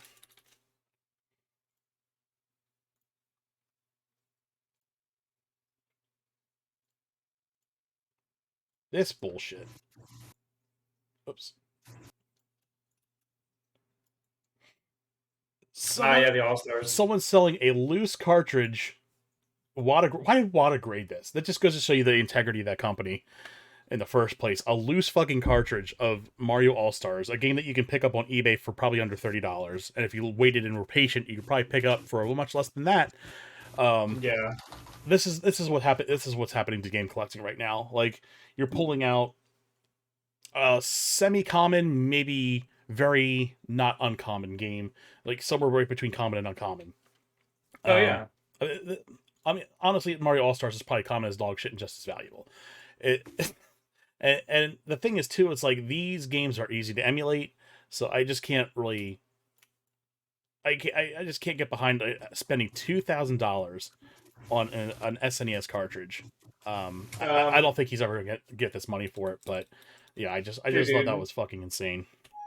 Here, I'll send you a link. You can pop this open on stream. Check this out. What you got? Good. Just click that. That is the most recent one, by the way. All right, let me pull it up.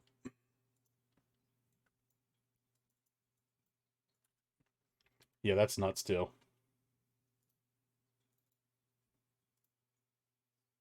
What do you think? That is a. Did you get to look at it yet? Yeah, oh, I see it. So we're looking It's at Super Mario All Stars for the SNES. It sold for $10. Not even. oh, okay. I'm looking at another auction. It just says it's a complete, Uh, but there is a complete in box one on here. It's a loose complete in box for $800, so still $1,200 cheaper than the loose Wada graded card. Like, right. come Like on. like on the page I've got, like it says like so this one is sold for $8.33. Okay, I see it here now.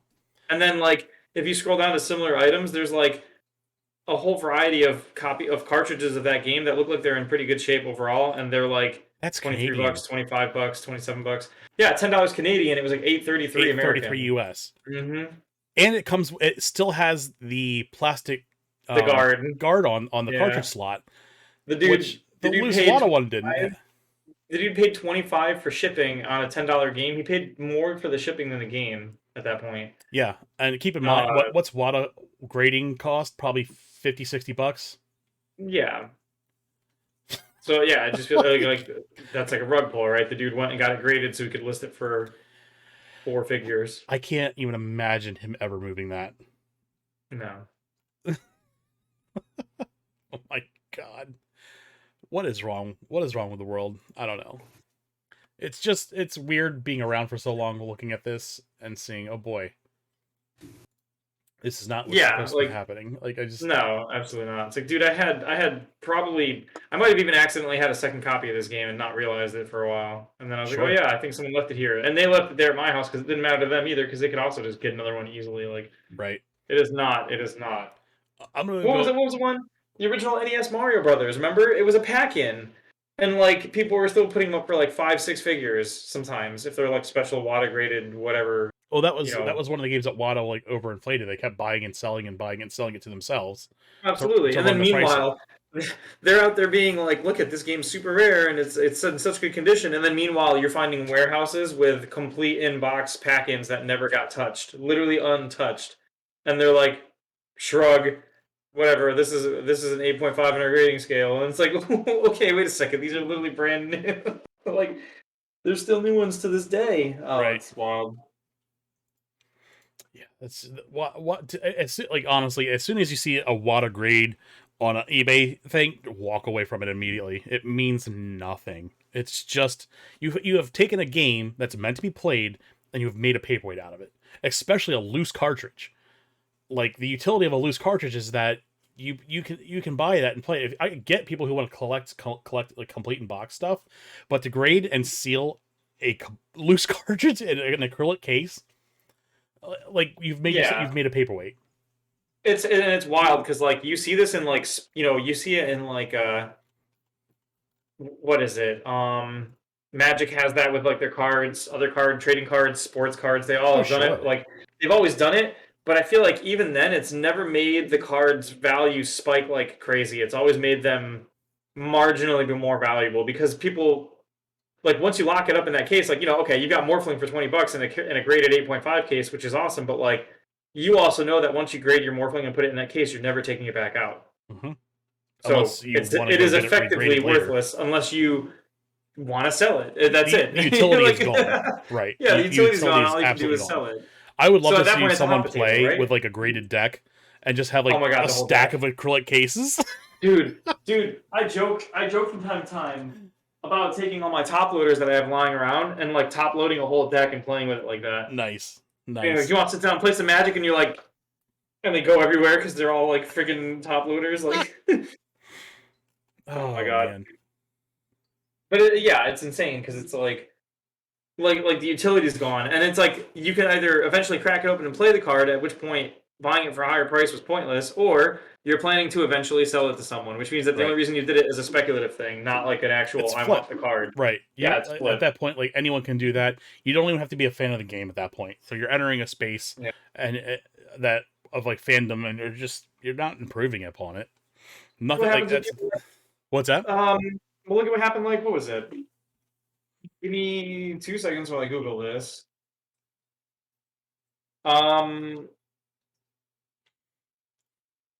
So, there was the big wrestling event, the WrestleMania. Mm-hmm. And at WrestleMania, they had, for whatever reason, they had Logan Paul in a match. Oh. He showed up in a match. For some reason, they brought him in as like a guest. I mean, at WrestleMania, they like to bring like old wrestlers or sometimes people that are like celebrities just to like draw a crowd. Right. So they brought him, and he wore a $5 million Pokemon card to the ring. It was attached to a gold chain around his neck. Mm-hmm. I saw. I don't like to talk about it, but I saw some weird Pikachu card or something. I guess I don't know.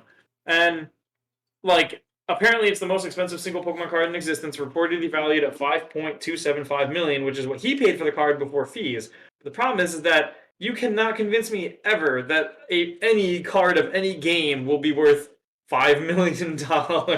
Like, it's not. It's insane. Well, a lot of people were saying it was a fake card and it was just a prop and the whole thing was made up, which is right on brand for Logan Paul. Oh, yeah, for sure.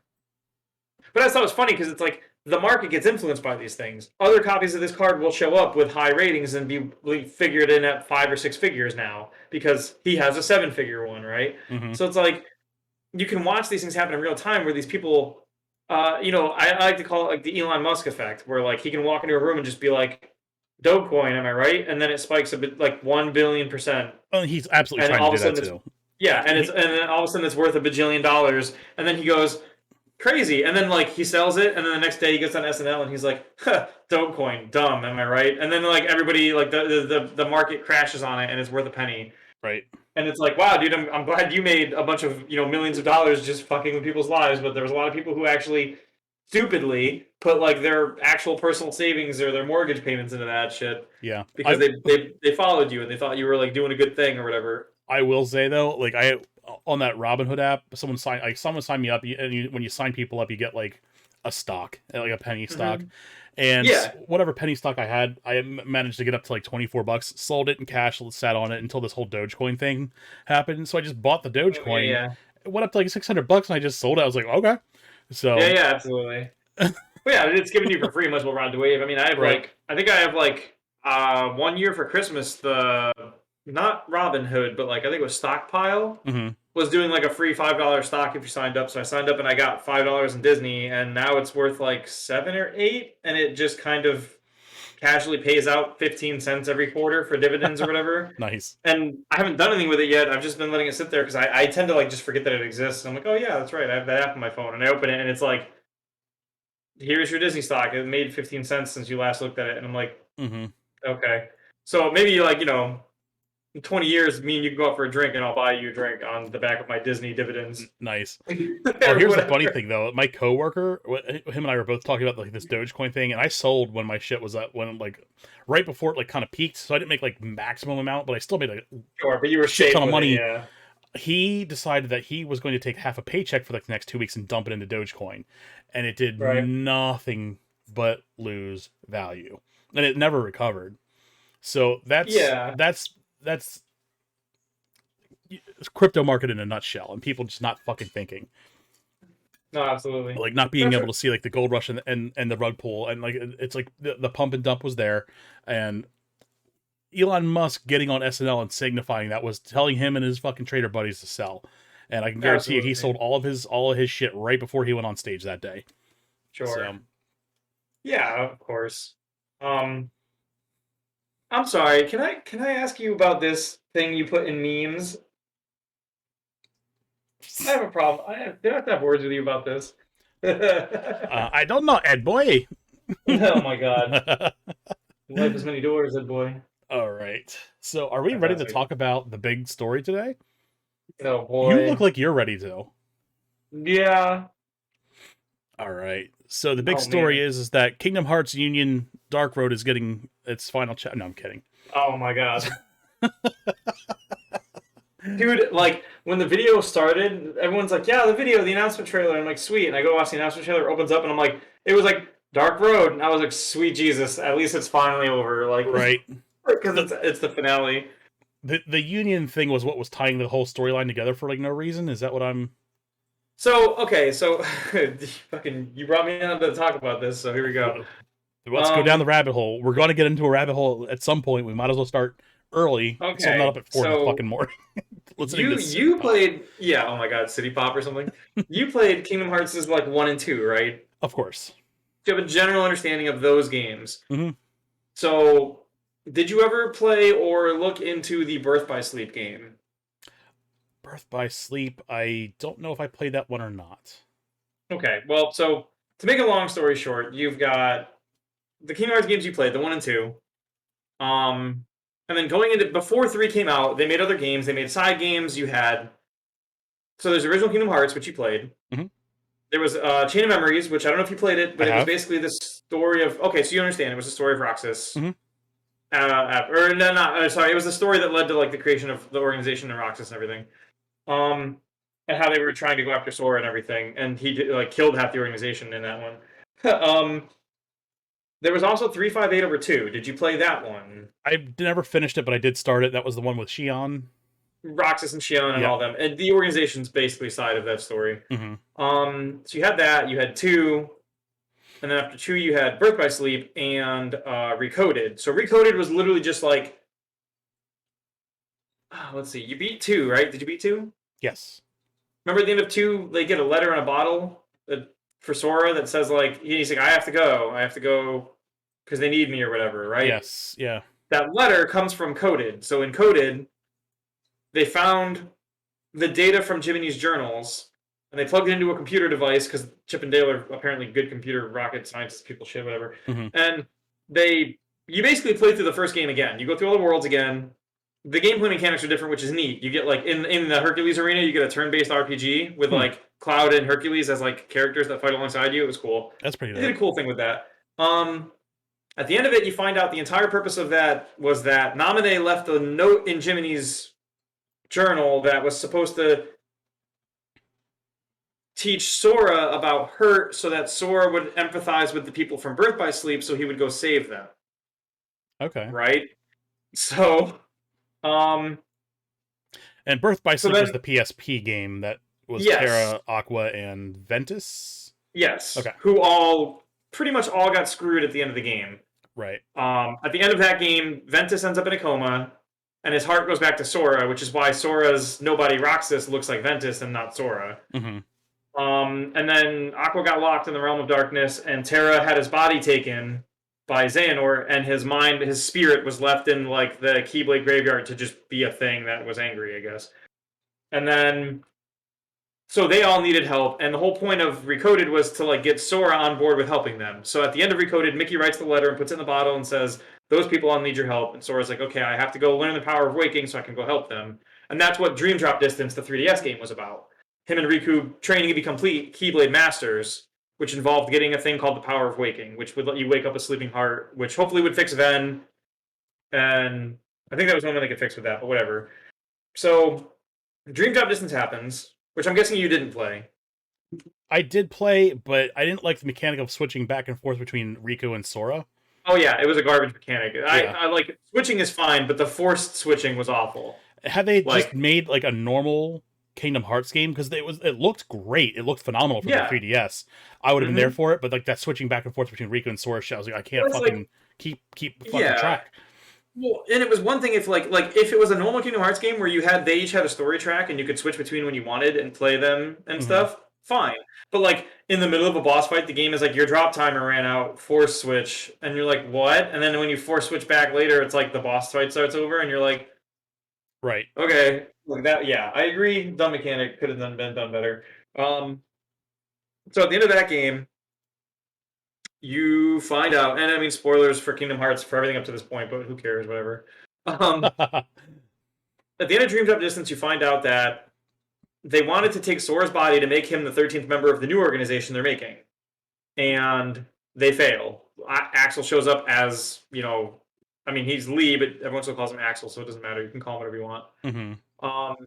Shows up, stops him. Mickey shows up. They all stop him. The organization was like gathering, but then dispersed. So basically, Xehanort was going through time and finding versions of himself to bring to that day to make the organization, and then got stopped. So he says, well, we'll do it again anyway later. Okay, sure, whatever. This is where it gets weird, because that's when Kingdom Hearts was like, we're going to do time travel. And it was like, oh, God. And then it was in 3. So what ends up happening is Riku learns the power of waking. Sora learns the power of waking but forgets about it when he ends up in like a coma thing. And Riku saves Sora from that coma thing and wakes him up. And then the game ends. You find out Riku's been named Keyblade Master and Sora hasn't, because Sora fucked up and Riku didn't. Mm-hmm. And then you go into 3, right? So in 3, you've got, I mean, it's a long story short, but basically way back before all this happened, there was the original Keyblade wielder dude called the Master of Masters, who had 6 apprentices underneath him. Mm-hmm. 5 of them, he left them in charge of building teams of like Keyblade wielders to like protect the light and everything. And the 6th person, he left in charge of like guarding a box and carrying out some secret agenda that we didn't find out about all the way yet still. And so the mobile phone game, Kingdom Hearts Unchained Key, or it was later called Union Cross, a game that looks eerily similar to Chocobo Tales on the DS as far as art style. The art style, yeah, it's very simplified, right? Almost chibi, yeah, like emoji kind of weird direction. So that game was made, and that game tells the story of what happened a long time ago. And to make a long story short, some of the characters from current day Kingdom Hearts were introduced there originally, and then ended up getting time skipped into the future that they haven't really explained how yet. Some characters are references to things we see later, yada yada. You get the idea. And then so 3 happens, and in the course of 3, we find out about what they call the Ancient Masters, which was like those 5 dudes that ran those groups originally.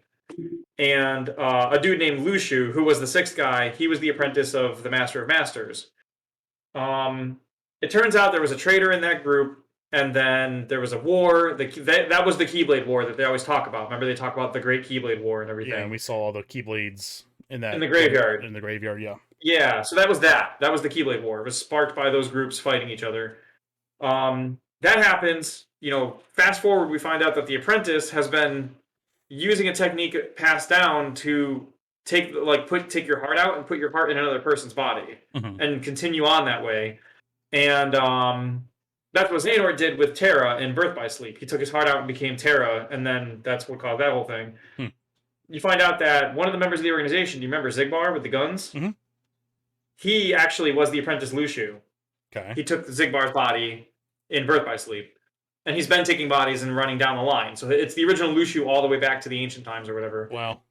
And at the secret ending for 3, he summons the other masters and he says it's time to open the box and talk about what the next thing is. And that's why this is called the Lost Masters arc, because he brought all them back from the past to carry out whatever he's doing now.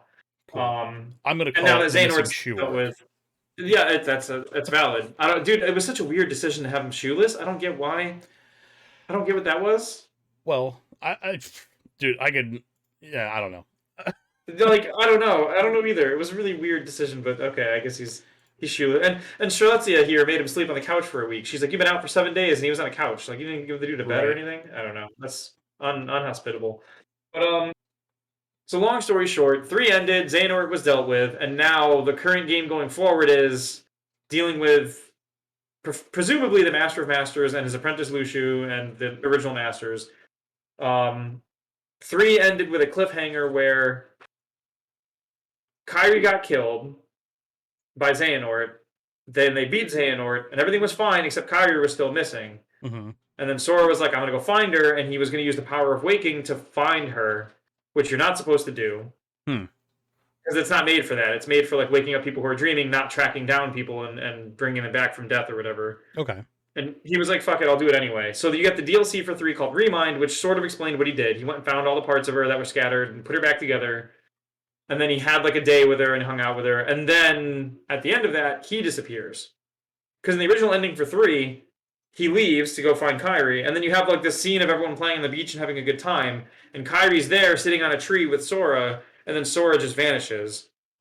And you were supposed to be like, what's happening? And now we find out in Remind that he burned his life to bring her back, basically.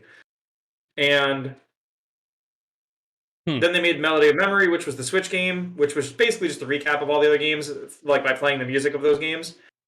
But at the end, there was like a 25-minute cutscene that was all new content that was progressing the story. And you find out when you die in the world of Kingdom Hearts, when you actually die, your heart goes to the final world where it waits, and then it goes to the other side, which is like Quadratum, this place that looks like Japan, basically. Okay.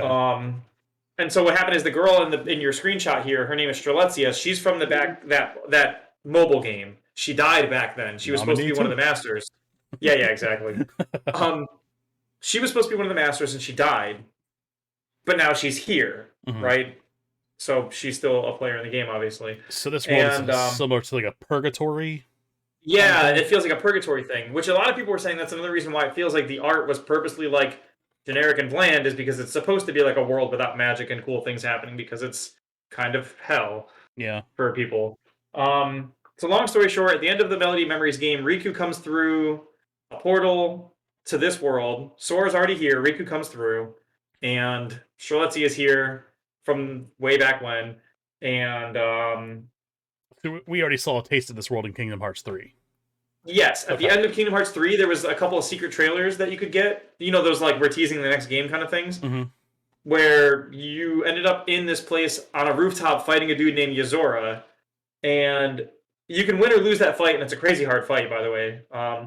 You can win or lose, and depending on what happens, like you get a story bit where he either like freezes Sora and says like you're coming with me, or he disappears into like nothing and he's like, don't worry about it. But in either case, the kid wakes up in a car dreaming about what had happened, and then he says a line that Sora said in the first game, like the I've been having these weird thoughts lately line, you know what I mean? Wow. So it's like, it's some weird callback. And then Nomura said he wanted to make the game called Virum Rex and have it be about Yozora primarily, but he decided it made more sense to follow Sora first, because people know Sora and people know Kingdom Hearts, so calling it that would be fine. But that Yozora and the whole Virum Rex thing will be in here. And I'll talk to you more about it off stream because it's complicated and long, but... Sure. Long story short, big news, big exciting, cool thing, looks great. It's made in the Unreal 4 engine. The trailer is. The full game is going to be in Unreal 5, which anyone at home who wants to mess around with it, Unreal 5 is free to download and use as of like Tuesday or Wednesday last week. Yeah, it just came out. That's actually probably something we should have touched on today, but with this big announcement, I figured we clear out like half the show just for Kingdom Hearts. Sure, yeah. No, it's... And if you look at the trailer, and it just, my first thoughts was, well, this is just Shin Megami Tensei doing Kingdom Hearts. You know what's funny? Go ahead. Come to mention it, the place that he's in. So at the end of Kingdom Hearts 3, you get a secret trailer if you bleed out in Proud Mode or if you get enough completion or something that shows Sora wake up in this world and also Riku walking around this world. Okay. And they show a dude in like one of those organization coats that we assume is the master doing like a heart like this over the moon, like it's Kingdom Hearts. Mm-hmm. And then also in this trailer, there was two dudes in coats watching Sora fight a Darkseid. So it's assumed that it's probably Master and Lucio because whatever. Mm-hmm. And boy, has Darkseid changed since Kingdom Hearts 1. Oh yeah, he's a little bigger and he's a little angrier. Yeah. But so what we were oh yeah, so at the end of Kingdom Hearts 3 you had that secret ending that showed this place, and they did an overhead shot of like Shibuya Square, you know, the crosswalks or whatever. I was gonna say like, this looks very much like Shibuya. It's very yeah, iconic. so it's actually really funny because it's the exact same place that you like start Persona, right? That big square crosswalk thing with the multiple. And dude, I have a shirt with it on. And the world ends with you, Shibuya. and like so many other Shin Megami Tensei games. Yeah. Oh yeah, absolutely. Like holy shit. But I was like, dude, I literally have a shirt from Uniqlo that has like the 4 crosswalks with the one diagonal, and it's for Shibuya. And then, of course, there was memes on Twitter. People like found this apartment building and all the buildings in the background. They were able to figure out exactly where they based this on. And this they is like the last. This is today because this is when this is today. It came out at 5 a.m. this morning. People found the location of where what they built the model around, and they were like, "This is exactly like they doxed Sora, dude. He's been in this place for like a day, and they doxed him." Holy it was hilarious, fuck, man. Internet is scary. I think it was like Awara District or something. It was, the people had it like mapped out to a T. They were like, "This is this building. This is this building. That's Shibuya. This is that." It was really funny. Wild. But this is kind of like an iconic place. I mean, we see Shibuya in animes. Obviously, we see him in shit tons of video games. So yeah, it's very popular. Yeah, I'm sure there's probably a lot of people in the residential area that are probably part of that, saying, "Oh yeah, this is this is that, and this is this." Yeah, absolutely. Actually, that reminds me, I'm going to go look at the trailer for a second because I saw something on Twitter that I want to go double check and confirm. And I'm not sure if it was a thing or not, so I'm going to go back and look at it. No, so, I mean, it's cool to see that we're getting the next Kingdom Hearts game. A lot of people were talking about like the hyper-realistic graphics, but it's still on the fence about if that's not the overall... People think that it's the overall artwork, which is probably not the case. Yeah, the implication for a lot of people is that it's because you're in like a hyper-realistic world, he's going to look like that. Right. And I mean, to be fair, if we go to other worlds that are based on real-life properties, which is always plausible because Disney did a bunch of real-life movies the last few years, you might still keep him in that photorealistic style the whole time. Right. I mean, but yeah, I mean, keep in mind, like if we went to Pirates of the Caribbean, so he looked a little bit more human in that, and then dressed up differently too. We go to yeah, absolutely. Nightmare Before Christmas World, and he's got like wings on his back, and he's all decked out with like goth makeup and shit. So it's could very well be the artistic style of that world, which I would say if this is going to be kind of like the neutral world, whereas like something like Traverse Town typically was. Right. Traverse Town didn't have like a different stylized art, so it's kind of breaking the mold a little bit. Sure. So, but yeah, here interesting to see that debate. Do me a favor and crack open the trailer I just sent you and go to the 30-second mark. I want to see something. Is it going to be feet? No, it's not feet. Oh my god. It's the 30-second mark, huh? Yeah, go to 30 seconds and hit play. Yeah. Okay, so you see the waterfall? The heart resides with the soul, which in turn is guided by fate to its rightful place. Yes, there is a waterfall. Yeah, that's a phrase they took from the Memory Melody game too as well. So I think it's one of the new phrases they're trying to work into the canon and stuff. So hit play and watch this waterfall and stuff. Yeah. Do me a favor at 35 seconds. Pause it at 34:35 and like frame by frame and look at in the upper right corner. Do you see that thing? There is something standing there. The metal thing, right? Yeah, something's there. Yeah, do you know what people were saying that looks like? I can't really tell. It almost looks like a big samurai helmet, but that would be huge from the scale. A lot of people are saying that it looks like... let me see if I can find it real quick, because I don't watch this enough to really know. what do you call them? Pull it up on stream quick. Yeah, a lot of people are saying that that metal thing that you're seeing is the foot of this thing that I'll send to you.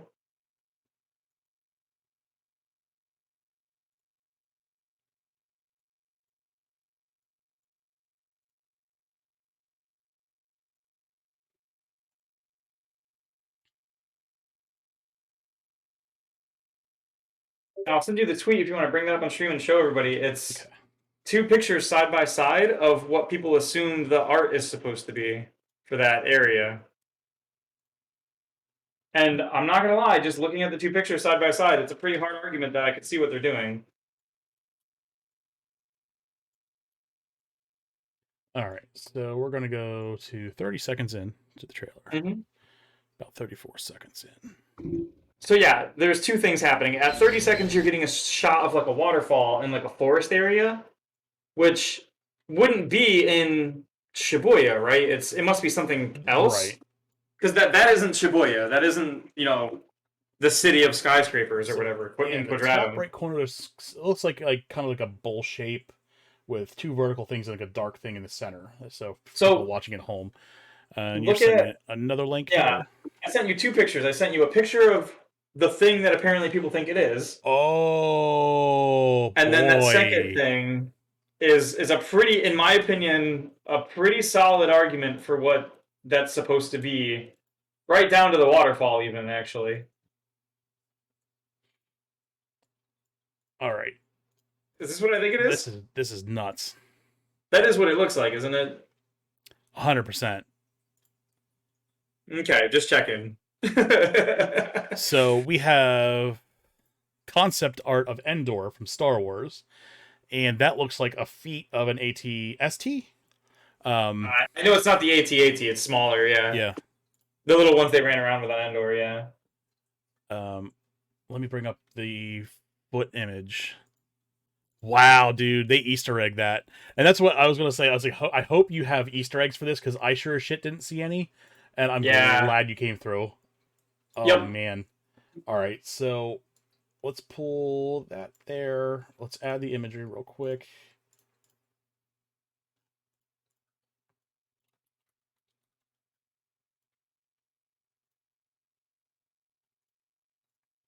Bring up this model here. So for a quick comparison, dude. Yeah, I'm not a betting man, but if I was, I would think that'd be a safe bet. Yeah, 100%. That those 2 places are trying to be that's trying to be a representation in game of that place.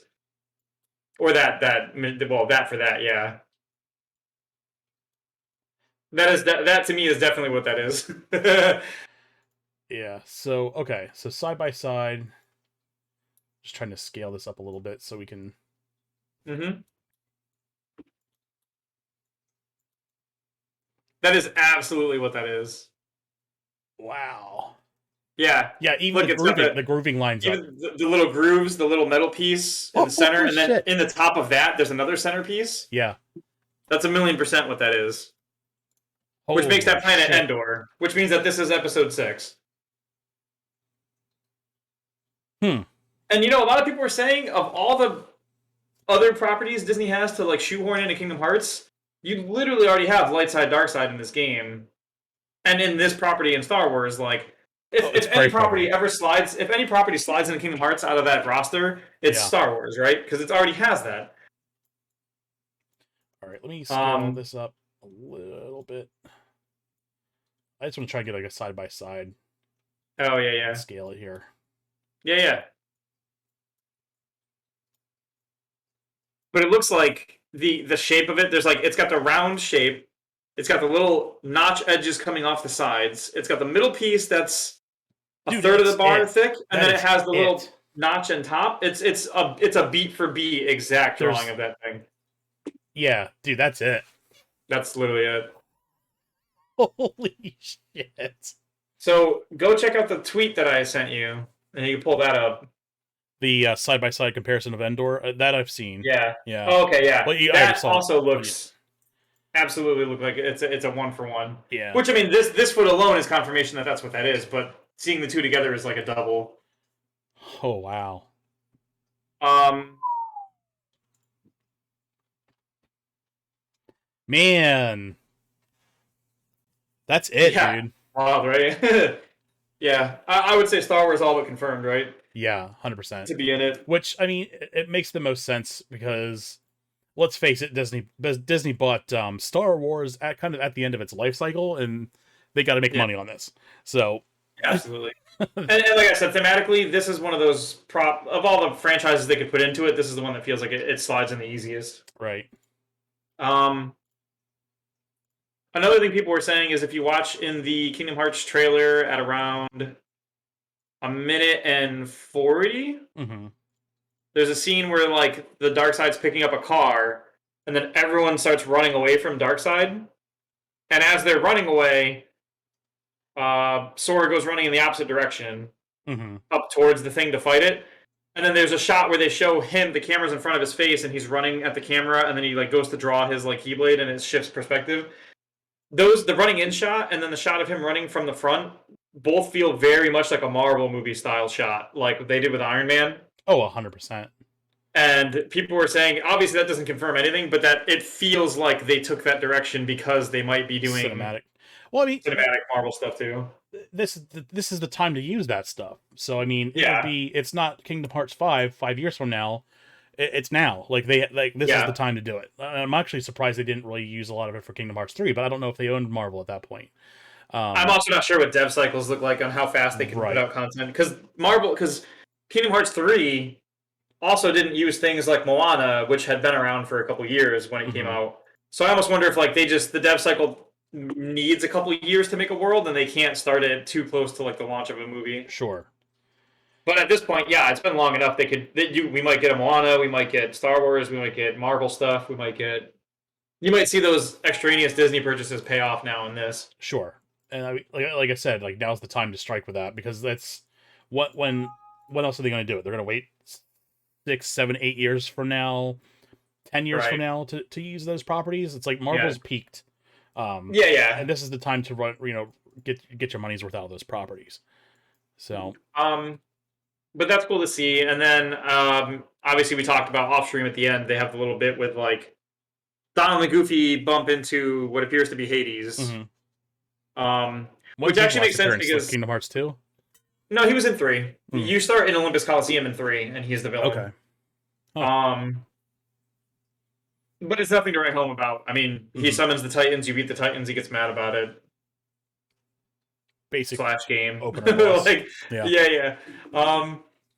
There's a little bit more going on there. Where like during Kingdom Hearts 3, there was a running subplot where Maleficent and Pete were looking for a box. They said. And they go world to world asking the villains if they've seen the box, including they go to Hades and ask him. It's my dick at a box. Justin Timberlake confirms. Yeah, Justin Timberlake confirmed.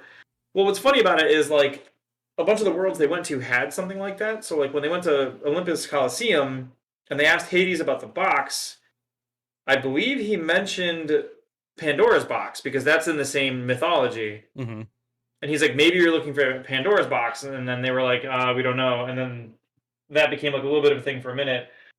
So it stands to reason that, so at the end of the Melody of Memory, everyone gets like assignments. So like Riku goes through to find Sora. Kairi says she's going to keep training under Aqua, who is a Keyblade Master now at the end of Birth by Sleep or whatever. And then, or beginning of Birth by Sleep. And then Donald and Goofy get sent to go tell all of Sora's friends to stop looking for him because they found him. And then Mickey gets sent to go study the ancient worlds, or the ancient masters and the other world and how they're connected. So it makes sense that Donald and Goofy get sent to go talk to people like Hercules and tell them, don't keep looking for Sora, we found him, you know what I mean? Sure. And then just bump into Hades on accident. But what's funny in particular, and what makes it more of an Easter egg than any other world they could have visited, is Hades is the god of death in Kingdom Hearts fiction, because in Hades' world, or in Hercules, he's the god of death. So it stands to reason Hades might have information about if a person dies in Hercules' world or in any world, then they die and go to the other side like Sora did or like Strelitzia did. They might actually have a connection there that they could explore with Hades that would have some sort of unique information. You know what I mean? You know who it is? You know who died? Who? What? Xenos.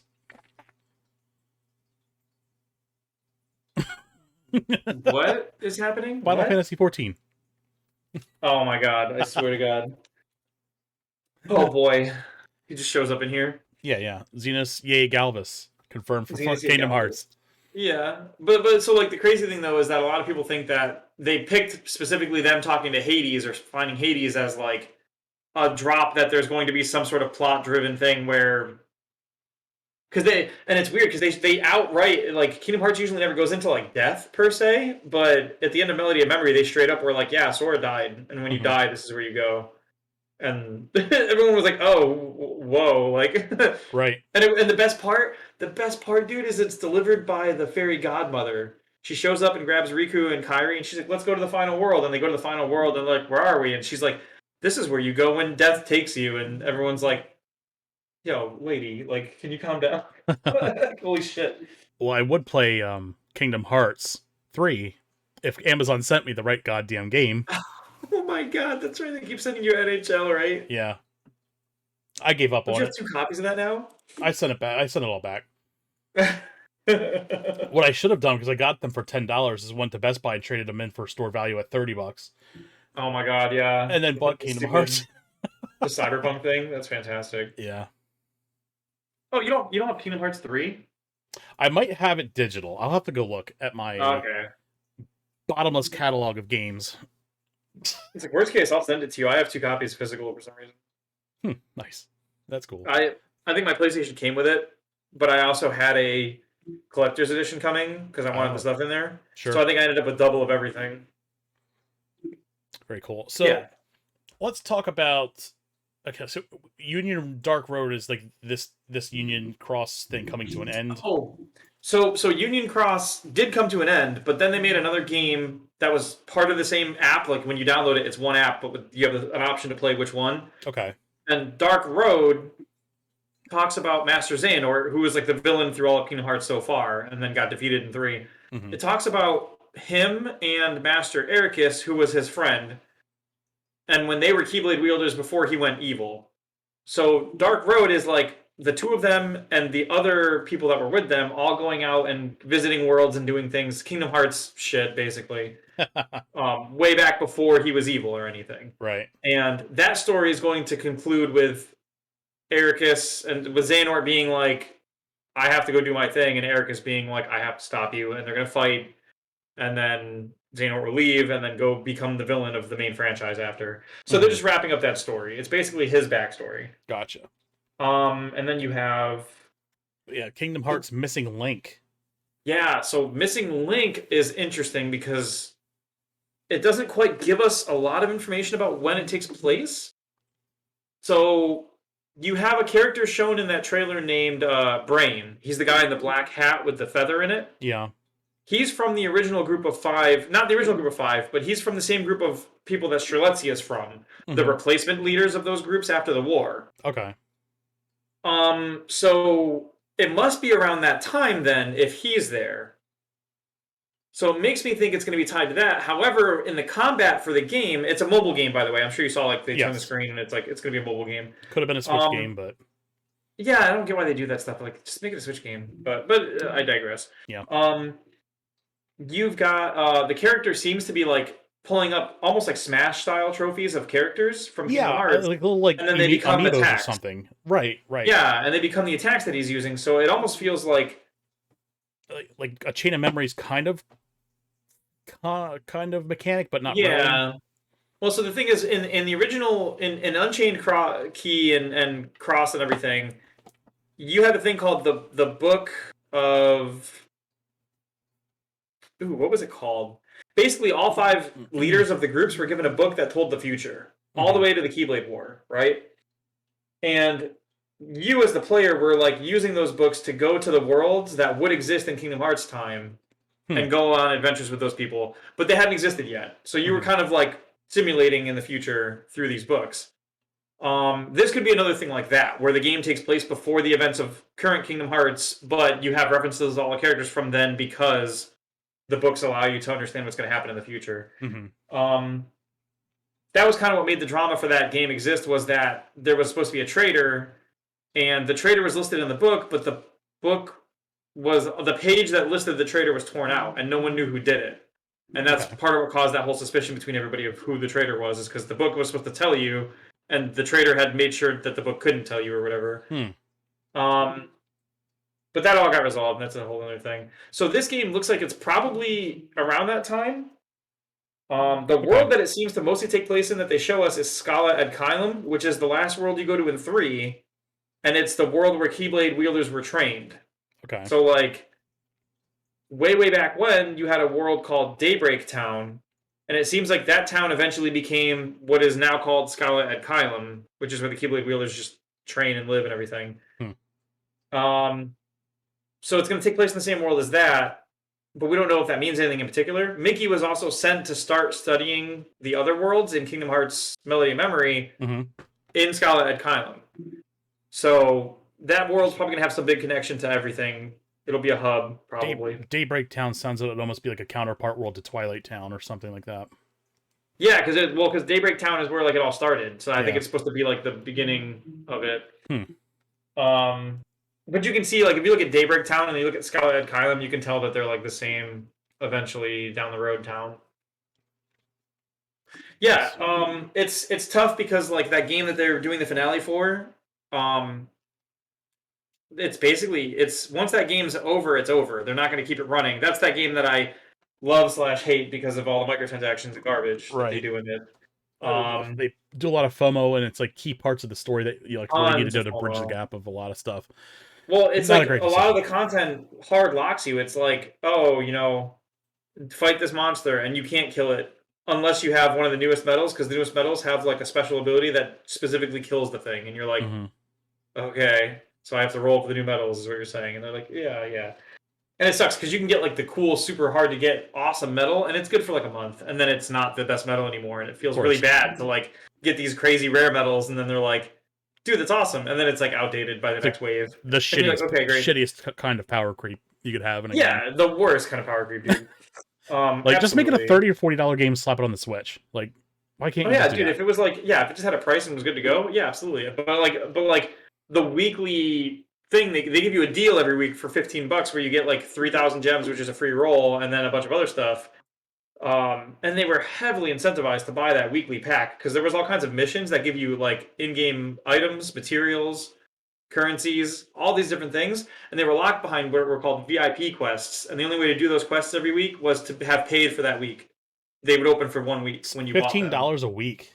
Yeah, dude. Get the fuck out of here. Yeah, dude. It was absolutely wild. Wow. Oh man. That's a cash grab. That doesn't feel great. Well, yeah, and it was like the worst because it's like it's one thing if it was like $15 to unlock stuff forever or whatever, and it's like no. Every week, like when the week ran out, your missions relocked, and you had to buy that week's $15 pass to get back into them again, or just don't do them. And it was like, okay, oh man, it was the worst. And then when you didn't have those missions unlocked, the only way to get those kinds of currencies and items was to like do limited time grind missions where they'd give you like 3 of an item. And then you could only do 1 a day or something. And then every day you could do 1 run and get 3. But if you had like the VIP mission, it would give you like 50, and you could run the mission as many times as you wanted. So it was the shittiest stuff, like very, very designed to make you want to buy the pass. Yeah, you know, or feel like you were struggling to not if you didn't do it. You'd have to put months into the game of like stocking things up, and then pick 1 week and be like, I'm putting 10,000 gems into 3 pulls, and you pull and you pull, and you get a really cool Sephiroth medal, and it's like, here, 8 Sephiroth with like crazy damage multiplier, and then you can do like the hard content for like that week, and then 2 weeks later they're like introducing tier 9 medals, and you're like, god damn it. Wow. It was shitty. That's definitely ass. And outside of that, the actual game was interesting, and the gameplay was fun, and the strategy behind playing the game was all right. It was just like if you were able to like take away the super hard FOMO and like microtransaction stuff, it would have been fine. Like you said, put it on the Switch for $30, people will play the shit out of it, dude. Right. But you know what's gonna happen? It's gonna end up they'll stop the game this year, and then at some point they'll make a movie out of it where they mash all the cutscenes together, and that will get put out as like a thing attached to like another game down the road, like they did with Kingdom the Hearts 1.5, 3.9 2.5. with Sonic and Knuckles plus PGA Golf Yeah, Tour. featuring Dante from Devil May Cry. Like, Yeah, yeah, confirmed for absolutely. Smash. Oh But God! yeah, All right. but like it's one of those like if you really, and I hate to say this because it's the same shit you get with like the Destiny community. Like if you really want to know what happened in those games, look up on YouTube a video explaining the Union Cross story Right. because I'm sure there's it's a My like Name Is Bike equivalent. yeah, Yeah, find your equivalent and watch all the videos of it because it's long and convoluted, but it helps explain what's going on in the current games in some capacities. Mhm. There's just moments where like I wouldn't even say they're big deal moments, but like there's references from those that you'll catch in like 3 Right. where if you don't understand it, you don't miss anything. It'll just be a scene where like one character will do a thing or say a thing, and you're like, "That's from the thing." And then if you didn't catch it, it doesn't mean anything to you, right? Right. Like a lot of people, I know a lot of people, and like, and oh my god, I love Kingdom Hearts, and I love the community in general. But my Uh. one major gripe with the community is that people play Kingdom Hearts 1, and then they skip 2 games and play 2, Mhm. and then they wait like they don't play anything else from then on, and then when 3 finally comes out they're like, I've been waiting 14 years for this game, and it's like the newest Kingdom Hearts before 3 was like 2 years ago or Right. like a year ago or 2 years ago. Like you just haven't been keeping up with the franchise. The franchise after 2 put out Birth by Sleep. It put out I think 358 was actually after 2 technically. Mhm. It put out the phone game. It put out the 0 point. It put out Dream Drop Distance. It put out Point 2, which was like a demo for 3. Like there was content. There's been content dripping for the last 10 years. You just haven't paid attention to any of it. Sure. And then people pick up 3 and they're like, "Who are these people?" And it's like, I don't know what to tell you, man. Like, Yeah.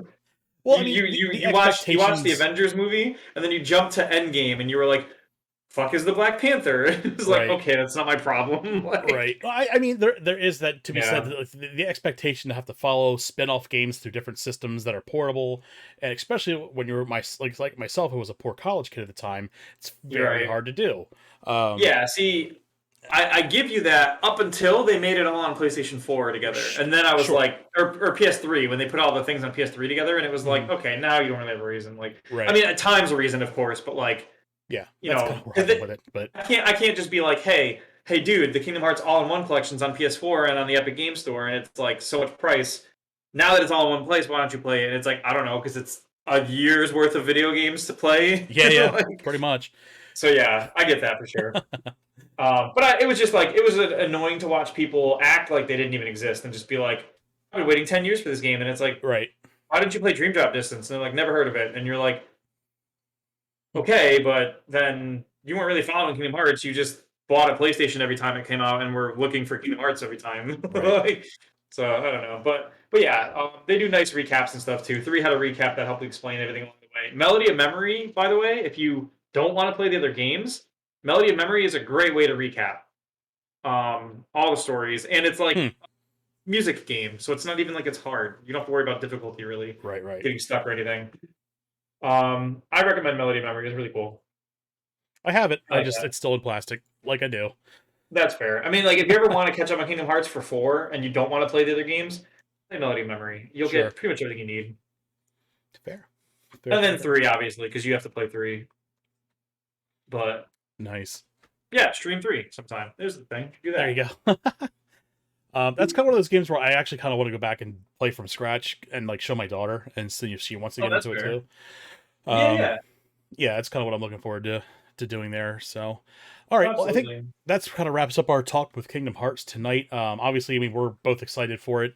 I still have Kingdom Hearts to go through, but at the same time, I mean, I've been, a Kingdom Hearts fan since the beginning. So, and I'm Yeah, sure obviously absolutely. Daisuke was too. And So no, you know what's funny? I wasn't. Did I you ever tell you got about that? into Kingdom Hearts 2.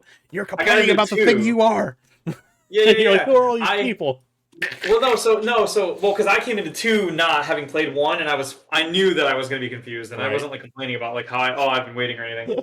Well, like I came in at starting at 2, and dude, it was the wildest thing for me because I'm like, I had seen Kingdom Hearts 1, Mhm. like I had read in Game Informer or whatever magazine at the time, and like, oh Yeah. yeah, Kingdom Hearts, it's a mix of Final Fantasy and Disney. Maybe one day I'll play it. Looks cool. Finally, 2 came out, and I saw it on like the store shelf at FYE, and I was like, yeah, I've always wanted to play this game. I'll just pick up 2. Whatever. What do I care about the sequel, right? Like, Mhm. coming from Final Fantasy, I was like, yeah, surely Kingdom Hearts 2 is just going to be not related enough that I can just pick up 2. Right. Pick up game, look at the cover, cool. Look at the back, okay, cool, Sora, cool, yeah, I play as Sora. Play as Sora and friends and do Sora and friends things. Put game in system. Welcome to Twilight Town, you're Roxas. And I was like, what am I doing? And they were like, save a cat. And I was like, okay, I saved a cat. And then they were like, everyone in town is frozen. You can't say the word photos anymore. A dude with red hair is calling you a different name and he's mad at you. And another old man is here and he's mad at you. What's and I'm the like, matter, Roxas? I'm like, dude, I have no idea what's happening in this game right now. And then the town started glitching out.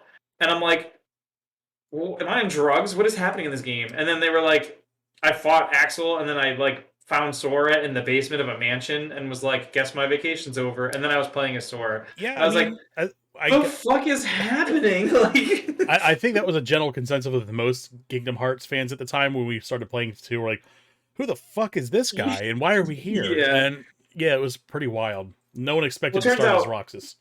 it turns out because I had skipped Chain of Memories that I had missed the lead-in, basically. Hmm. Because at the end of Chain of Memories, they talked about how they were putting me to sleep, and there was like a thing that showed that causing Roxas to exist. Right. And I was like, oh, see, I didn't know any of that. That didn't mean anything to me. I had no idea. I just the game started, and like right off the beginning of the game, they're like, "This is Sora," and then like a dude came out of Sora with blonde hair into the water, and I was like, okay. And then I was playing as that guy, and I was like, what is happening? And then I went back and I played 1 way later, and I actually have never beaten 1. I've gotten to the last world, and I just never killed the last boss Oh, for some reason. what's up with that? What's up with that? Don't look at me. Put it Fake on the Kingdom list. Hearts fan. Yeah, not a real Kingdom Hearts fan. All right. Yeah. I was gonna say, You oh. just gatekeep yourself, dude. Yeah, totally. But no, it was like today was a wild day for me in general because the same day that we got the Kingdom Hearts announcement, we also got a little off topic, obviously, but like Makoto Shinkai, one of my favorite filmmakers, is announced his next project. Cool. Very nice. Blair put it in your Discord in the clips and videos section, I think. Mm-hmm. Yeah, it's the official teaser for the movie Suzume's Door Locking. And Makoto Shinkai is the guy who did Weathering with You and did Your Name, which are both some of my favorite movies, and I recommend you watch them. Yeah, I'll never check that out. His new one comes out in November of this year. So it was just one of those, like, I woke up this morning and people were like, watch this, and it was the Kingdom Hearts announcement, and then other people were like, hey, dude, this happened, and it was like, Makoto Shinkai's making a movie. And it's like, yo, my favorite game franchise is making a mainline sequel, and my favorite filmmaker of the more recent years is making a sequel, or not sequel, but like a new movie. And Patch Tuesday for Final Fantasy 14. So Nice. it was like, yes. everything's coming together real nice. That's a big week. That's a it's big a week. big week. Yeah, I woke up this morning and I was like, all right, like out of one like bloodshot eye, I like opened up my phone. And it's like Kingdom Hearts 4, and I saw like Claire put it in where we put all of our content for what we're going to talk about for the week in that Discord chat. And I'm like, sweet. And I was like, out of one shot eye or one bloodshot eye, I was just like, this is part of that NVIDIA leak, isn't it? And I just went back to sleep. Yeah, it is. That's the best part. It is part of the NVIDIA leak. The only 2 games technically in the NVIDIA leak that haven't been revealed are Final Fantasy Tactics, which a lot of people think they made the decision to go with Tactics Ogre instead, because that is getting a remake. It got trademarked. And the other one was Final Fantasy 9 Remake, which...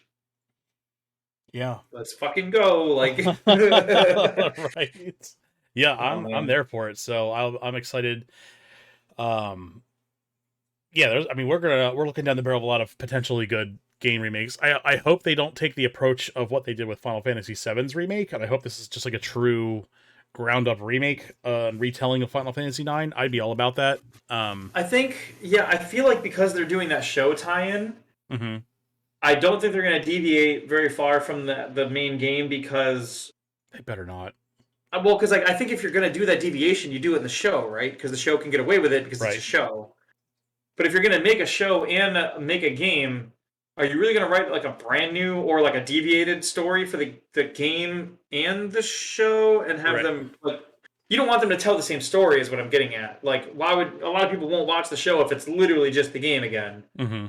I think like it's going to have to do like a Sonic Boom thing where it just has the group from the game doing other things or whatever. Sure. But I don't honestly know. I'm not in show making, so I couldn't tell you what does work and doesn't, or what is a good or I'll tell bad you what idea. doesn't work. Whatever the fuck's Halo doing. That's what I hear.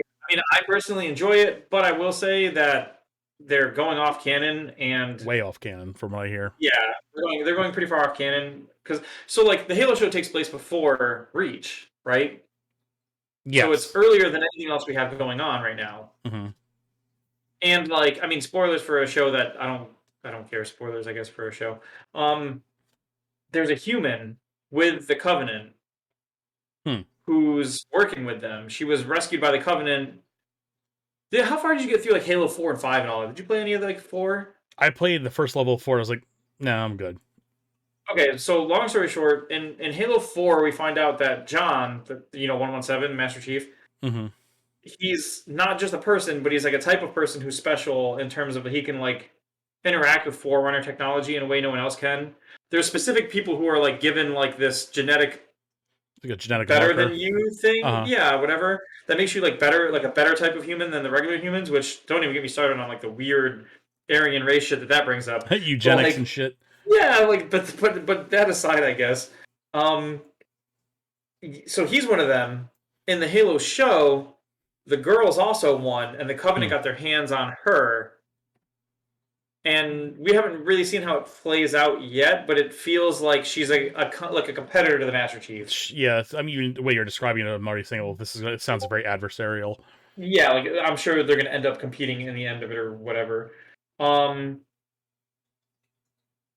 and so what ends up happening is like he finds a Forerunner tech and he uses it to like he finds a 400 tech. He goes to like the first episode is kind of neat how like they do like the graphics in the game and noises and weapons and everything. Mm-hmm. Sometimes they cut first person to Master Chief and it's got like his HUD and everything, and it does like when his shield's like about to break, it does like the noises and it's like, oh cool, fan service. Fan I get service, it. right? Yeah, for sure. I mean, yeah, you had to open with that, right? Yeah. But like the story of what's happening isn't what happened. Like in the show, Master Chief like removes the thing that inhibits his emotions so he can feel emotions again. Hmm. And he takes his helmet off in the first episode and he keeps it off a lot. Like most of the show he's not in helmet. And then you have these other characters like that girl that he rescued from the first like level, and you've got like this other dude who's like a friend of his when he was a kid, which it's cool to see like other Spartans as a kid, but like the dude ran away from the Spartans. Yeah. So it's cool to see that play out, but like even if you read the novels, none of this is like there, so it's just different. Right. I'm And trying to see it's how they like, incorporate Cortana, because Cortana wasn't really a thing until the very end of Reach, when the yeah, in scientists the first Halo like game. it was like they were finishing Cortana's build as Reach was falling to the Covenant, and it was like a very last second thing where Cortana was handed off to Chief at the very end of Reach. Yeah, and then yeah, in the first game it was like this is Cortana or whatever, she's with me. Right. So you have like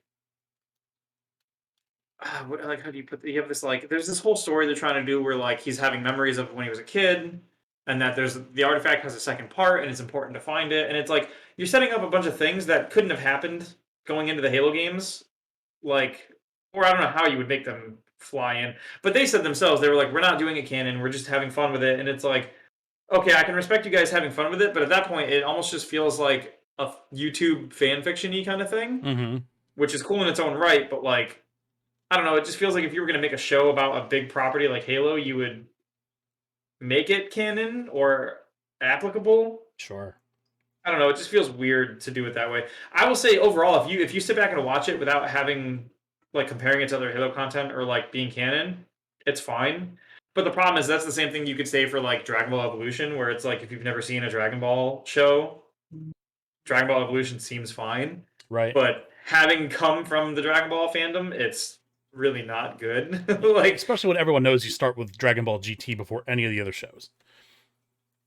I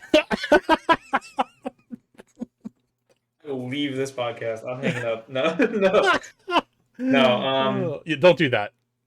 It's wild, yeah. To like, it's wild to watch. Like,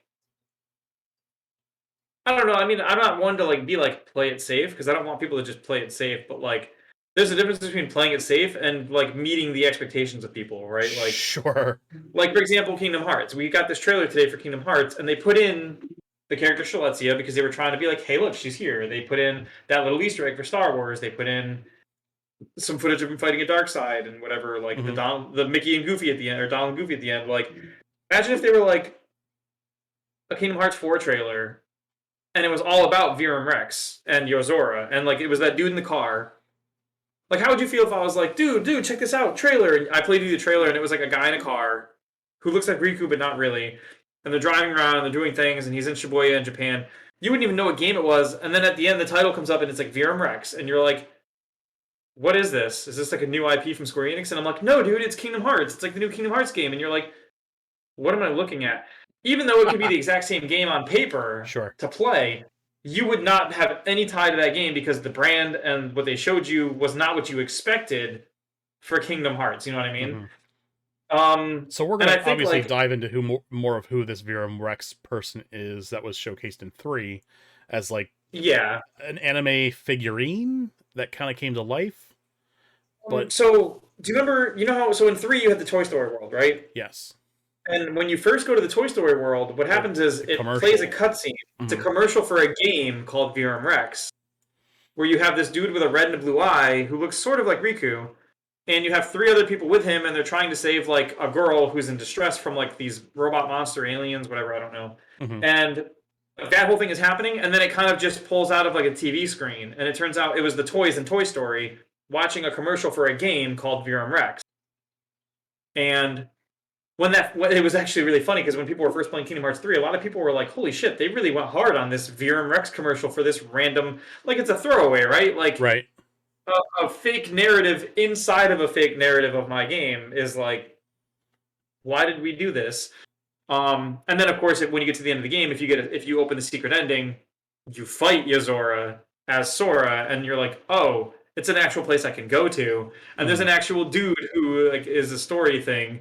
So, but like Nomura made the decision not to like make the whole next game centered around that because for obvious reasons. A lot of people would not even hear of that game if it was called Virum Rex. It's the same thing as like the Bravely Default effect. You know, they made a Bravely Default, and it was basically a Final Fantasy game, but they didn't call it that. Right. And I guarantee sales dipped because a lot of people had never heard of Bravely Default and didn't know what it was and were interested. You tell me you hand someone a list of paper at GameStop and say, these are the games you can reserve. No one's going to pick it up and be like, Bravely Default? Is that a Final Fantasy game? Like, no, they're not. If it doesn't say Final Fantasy, they're not going to assume Final Fantasy. Like, 100%. So I think Halo's got that problem right now. I think it's so far diverged from the canon and the plot and everything that people are like, it's the reverse problem. People are tuning in because it says Halo, and they're not on board with what it's doing. Sure. And we see it with a lot of other properties, stuff like Game of Thrones, where they deviate so hard that angers the fandom. And did that just go every way wrong it possibly could. You want to talk about that? Like, okay, so like years ago, I started reading a book series called The Wheel of Time. I'm sure you know about it. And I'm reading back through it now to finish it because I never actually finished it. I made it like pretty much where I am now, like 9-10 books in, and then I just didn't finish. The author hadn't finished the last book yet at the time, and so I was like, oh, I'm not in a hurry to finish then. But then he passed away, and then another writer partnered, like came in to help finish writing the books alongside his wife, who knew what his plans were. Okay, and they went over all of his notes and they went over all the details, and they were like, let's wrap up the series, and they made one last book. And I think it says like featuring, it's like Robert Jordan and whoever the other author was. And it's a stupid big book because they wrapped up all the, they did all the plot points and tried to make everything make sense. So the rights to the show, to making a show for that book, went to some company I've never heard of. I forget who it was. And they were going to make a show, and then they never got around to it, but they didn't want to lose the rights. So they made a really shitty pilot episode, and they shoehorned it on TV at 2 a.m. Just so they could lock in the rights. Just so they could, because I guess that extends the rights. Like if they actually put out a product or something, they get like 2 more years or some shit. So they put out this shitty, like one pilot episode where it was just the 2 dudes in a room. It was basically the prologue for the first book. In the weirdest, cheapest set with like no emotion and no nothing. And I was like, wow, that's one of the worst things I've ever seen. But they were like, but we did it and it counts. So they had the rights locked up for a couple years. The rights finally came unlocked and it got scooped by Amazon and became an Amazon Prime show. Hmm. And they made the first season. Okay. Same thing with the Halo series. I think it was fine on its own if you've never read the books and you were just watching a show because it's a new show to watch. I think it's fine. If you read the books and then watched the show, holy shit, does it not line up with the books in a lot of ways that are important to the story. Mm-hmm. To the point where I don't even know how they're going to make the second book happen. Well, it's like one of these things where it's like games are so goddamn long that they don't really have any business being even a TV show. And not every game really needs to be a TV show. And we're talking about making a Borderlands movie, which I can already tell you is going to be a dumpster fire. Just from casting alone, it's just awful decision making there. They're talking about doing like a Mass Effect movie or a Mass Effect show, and they're talking about doing a Destiny movie or a Destiny show, and it's like, could you imagine trying to fucking untangle a mess that is Destiny lore to make it a presentable television show to a mass of people that aren't necessarily Destiny fans? Yeah, absolutely. So, yeah, I digress on that, but yeah, I mean, it's a shame to see. Cause I used to be a pretty staunch fucking Halo fan back in the day, and yeah, dude, like even when Halo Infinite came out, I was willing to bite the bullet and give it a shot. Mm-hmm. And I did play the free part, the multiplayer, but like that's never been my thing. I've always been a campaign dude. Yeah. But the gameplay of the multiplayer didn't strike me as like good enough to really want to even bother with the campaign. And then when I heard the campaign was 1/3 of its original size, and it was a full $60, even though it was only like I used to buy the whole Halo game all together for $60. If you took out half the game in the multiplayer and made it free, or like a third of the game in the multiplayer and made that free, and then the third of the game that was like the Forge and stuff is missing. Mm-hmm. The remaining 1/3 of the game was still $60. I was like, you're out of your mind if you think I'm going to buy just the campaign for Halo for $60. That's right. I don't know. It's just one of those like, yeah, if I pay the $60 and then I have both parts, I've paid for like what I normally get, but like I can't justify you taking half of it away and giving it to me for free, but then still paying full price for the whole thing. It's like, no. It's an illusion of it being like a deal. Let's face it. And this is the first Halo game where I wasn't invested in the plot, because in Halo 4 going into it, I was invested in the story, and I beat that game, and it was enjoyable overall, and they added weekly missions in that game in 4, where like they were adding story to go to 5. And then 5 came out, and I was really, really put off by the way they marketed 5. And then 5 story did nothing for me. I hated it. It was the dumbest shit. That's what kind of seems to be the general consensus.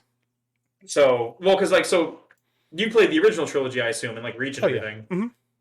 4 was like, so at the end of 3, you were asleep on a ship, like in cryostasis. She's like, I'll wake you if I need you. Well, in 4, you woke up. She woke you up, and she's like, oh, we found a planet, and it's like a big Forerunner planet. And you get pulled into the planet. You find out this dude there called the Didact, who is like a Forerunner who went crazy and was evil, and he's gonna like fuck the world up, I guess, fuck the universe up. You know, the standard, he's a villain, let's do something about him. Right. But Cortana's going through a thing called rampancy, which is like sort of like computer defragmenting. She's been away and running too long, and she's falling apart. Yes. And being all crazy and shit. And especially after what happened in 3, where she like Gravemind took her, and then you got her back and everything. So she's going batshit, and you have to do something to stop it. And you don't actually get to do anything to stop it. You just end up sort of sacrificing Cortana to deal with the Didact. Right. And Cortana ends up becoming like evil. And then in 5, she was evil, and Chief was chasing her. So you play half of 5 as Master Chief chasing down Cortana, and you play the other half of Halo 5 as some random Spartan who's chasing Master Chief for going AWOL. And they marketed that whole game as like a big thing where like big rivalry, and they were going to go at it, and it was a thing. And you have like 2 encounters with the 2 players together, and the first one is like he catches up to Master Chief's squad. Everyone goes through except Master Chief, and Master Chief is like, you don't want to fight me, and he's like, I'm going to fight you. And then they fight for like 5 seconds. Master Chief, the dude goes to take like an armor lock thing, and Master Chief is like, ha, no you, and he puts it on him, and then he leaves. And it was like, okay. And then later he catches up to him again. He's like, Master Chief, like, you got to stop running from me. And Master Chief is like, Cortana's evil, and we're trying to stop her. And he's like, sounds good. And then now you're all together. And it was like, okay, cool. Like, nice. Great. And then Neat. yeah, and then I don't even remember how the game ended because it was garbage. I think Cortana left to go destroy the universe or something stupid. Makes sense. And then like Halo Infinite was like, hey, remember all that? Well, don't worry about that. Not Like at play a all. new Halo game where like you're on a planet doing things again, and we don't really know what's happening. So like they did a really bad job of making me interested in Halo Infinite's story Yeah. to the point where Infinitely I'm so depressing. disinterested.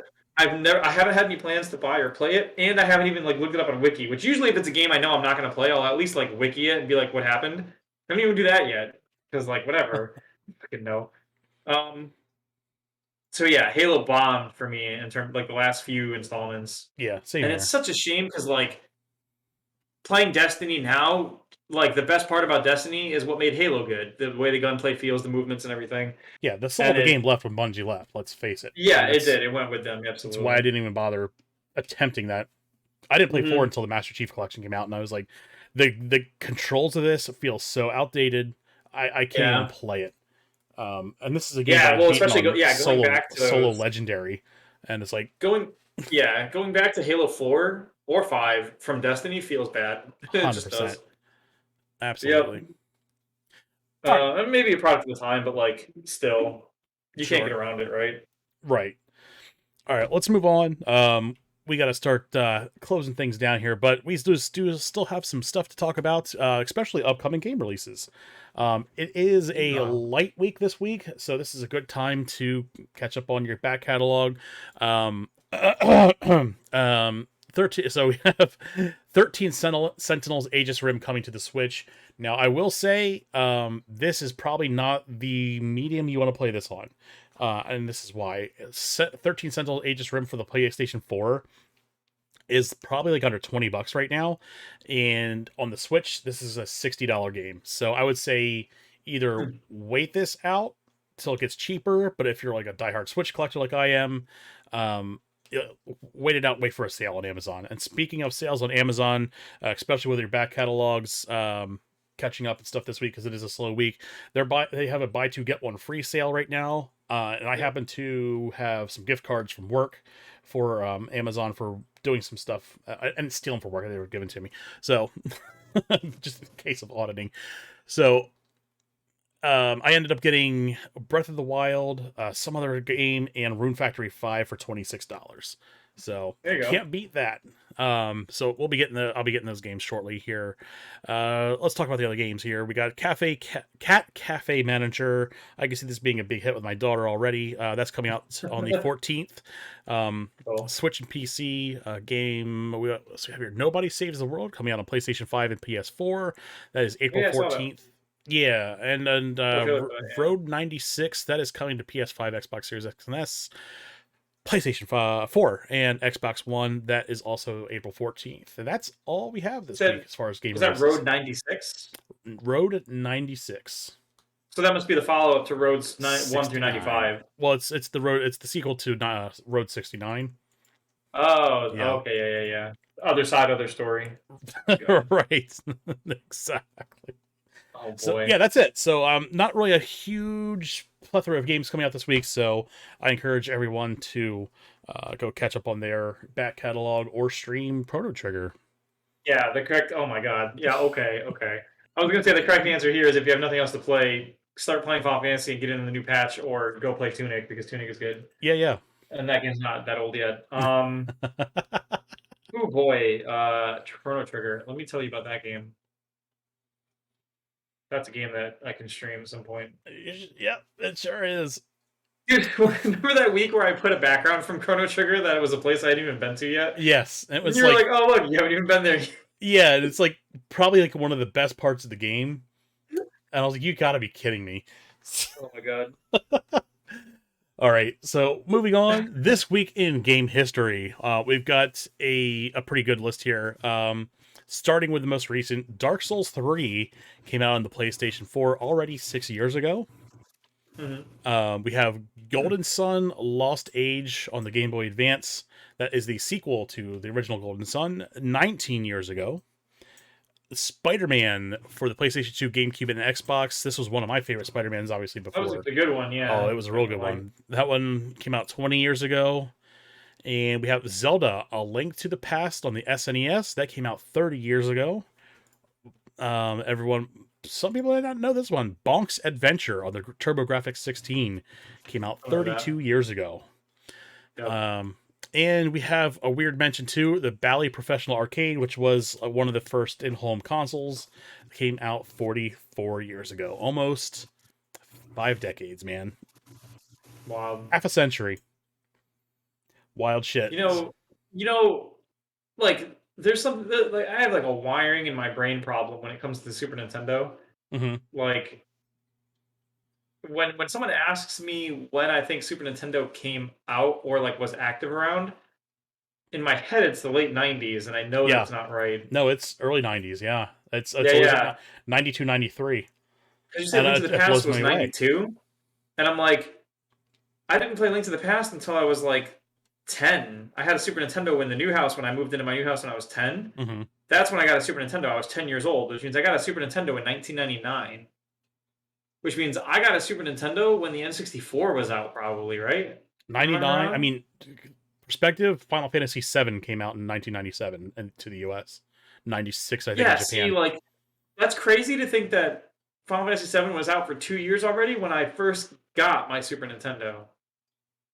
So for me, like, that's messed. Like in my head, it's all out of whack now because when someone's like the era of the NES, I'm like late '80s into '90s, early '90s, and then someone's like Super Nintendo, and I'm like 2000s, Right. and they're like, "What do you think happened between 1990 and 2000?" Right. And I'm like, "The Nintendo, I Well, guess." wait, N64 came out, what, 2001? Right?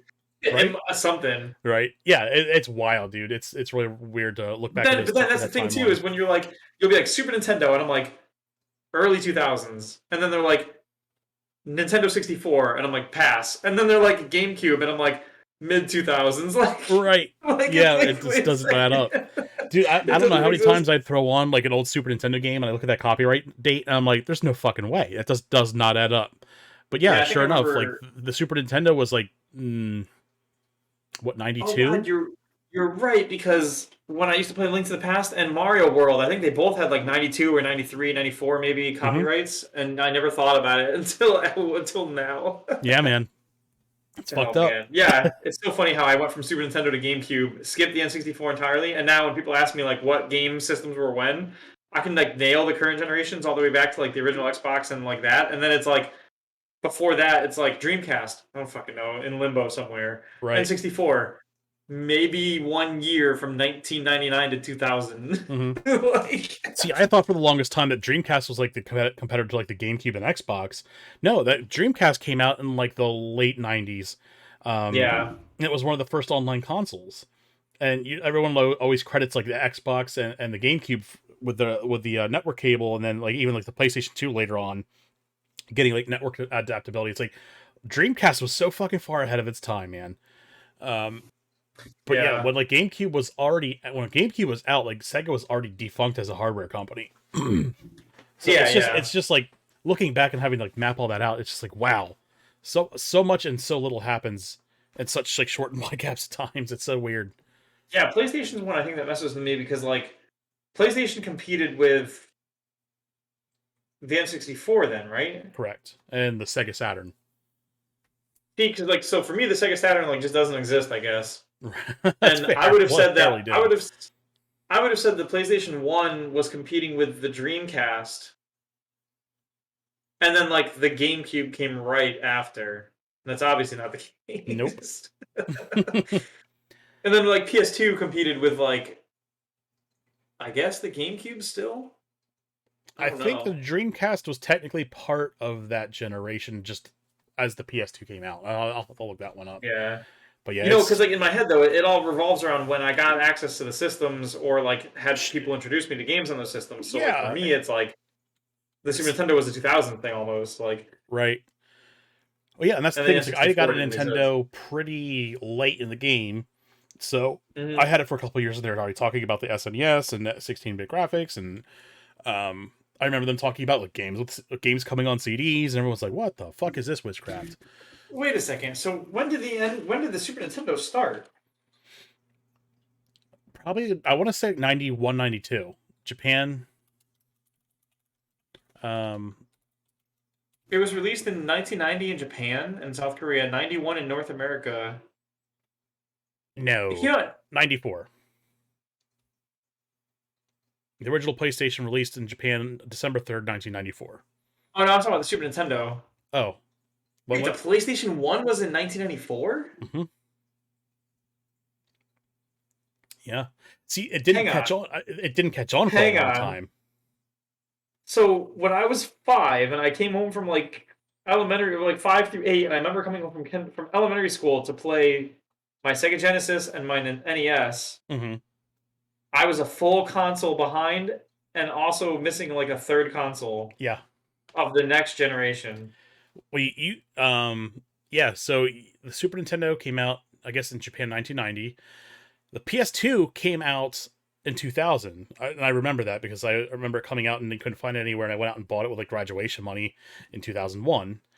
The Sega Saturn came out in 94.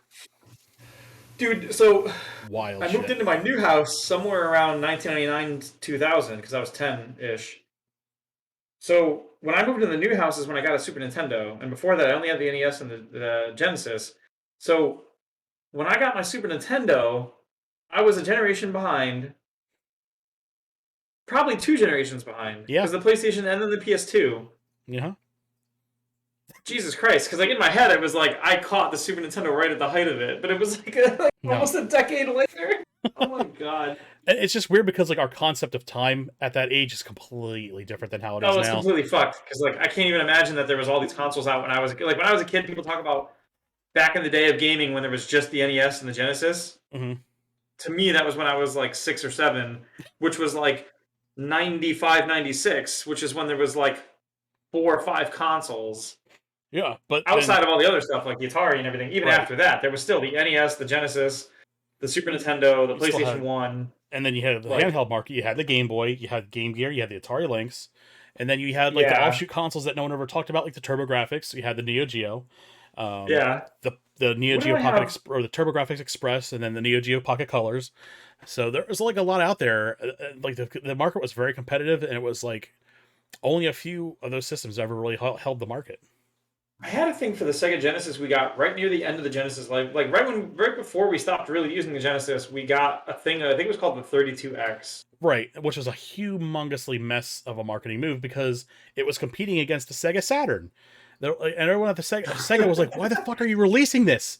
Like, Yeah, it doesn't make I any remember sense." getting that. I remember getting that, and it was like cool. And then like I didn't know what to do with it. I Uh didn't huh. even know there was like games that needed it or used it. So like I think it Yeah, just kind of sat in the closet actually. yeah. So you needed to have it plugged into a Sega. It was a Yeah, I Sega remember that. peripheral, but it played like next gen games, and there were even some games that needed both the Sega CD and the 32X attached at the same time. I think there was only like Jesus. 6 or 7 games, but it was like, what the fuck are you doing, Sega? Yeah, I think we got the 32X and I plugged it in and I put in like Sonic and Knuckles 3 and I was or whatever, Sonic and Knuckles and then Sonic 3 and I was like, this is like the same as it always was. And then I was like, I Hmm. don't think this actually does anything. And we just kind of put it off to the side. Yeah, I don't know there were what happened specific to it. 32X games that you put in it, but you could put Sega games right on top of that top loader, and it wouldn't do anything to them. But it was Yeah, I just think it's like what we it did was with it. And such that's a all right. weird marketing mess. It was like that time's like Wii U, Yeah, the new 3DS, like right? new 3DS only or whatever. And you were like, okay, what is Right. this for? All right. Well, let's call it a week. I have to piss so bad, so we're gonna end the show. So our social media links here: Game Dude Retro, of course, on Twitter and Instagram. Retro Game Dude on Twitch and TikTok. Schedule wise, of course, Sunday, SuperScope podcast. I don't know why I have Saturday written on here. Where did that come from? I Um, saw that a few weeks ago and I didn't mention it. I felt that's all right. bad. I make you editor. You can always change it. Oh, I Um, think I know what he means. Final Fantasy 14 this week's Tuesdays and Wednesdays. No Destiny this week, and then of course Saturday is our Jackbox night. So I do appreciate everyone for coming out, and Daisuke, I always appreciate coming out for this podcast. We always look forward to it every Sunday to put this together for our audience. So I will make an announcement. I'll play Chrono Trigger tomorrow. How's that? oh my god, No, I mean it this time because there's maintenance tomorrow on servers Final down, so you Fantasy. can't do anything I can't else. even play 14 if I wanted to. I could play Tunic, I guess, but no, Okay, I'll play Chrono Trigger. I'll make sure I get on stream it. Yell amazing. at me about it. All right. Well, this is us signing off for the week, and I do appreciate everyone for tuning in. Let us know down in the comments if you're on YouTube, what you're looking forward to, what you thought of excuse me, Kingdom Hearts 4, the trailer, and if you guys noticed any other Easter eggs beyond the Star Wars thing that we saw. And let us know about Metaverse NFTs, what your ideas are there, and what you're looking forward to as far as the limited run. Seeing what games, let us know what games you want to see limited run put out for that back catalog emulation. Obviously, Mother 3 is probably up there. So, yeah. So we'll call that a week, and we'll see you then next time. Okay. Have a good night. Take it easy.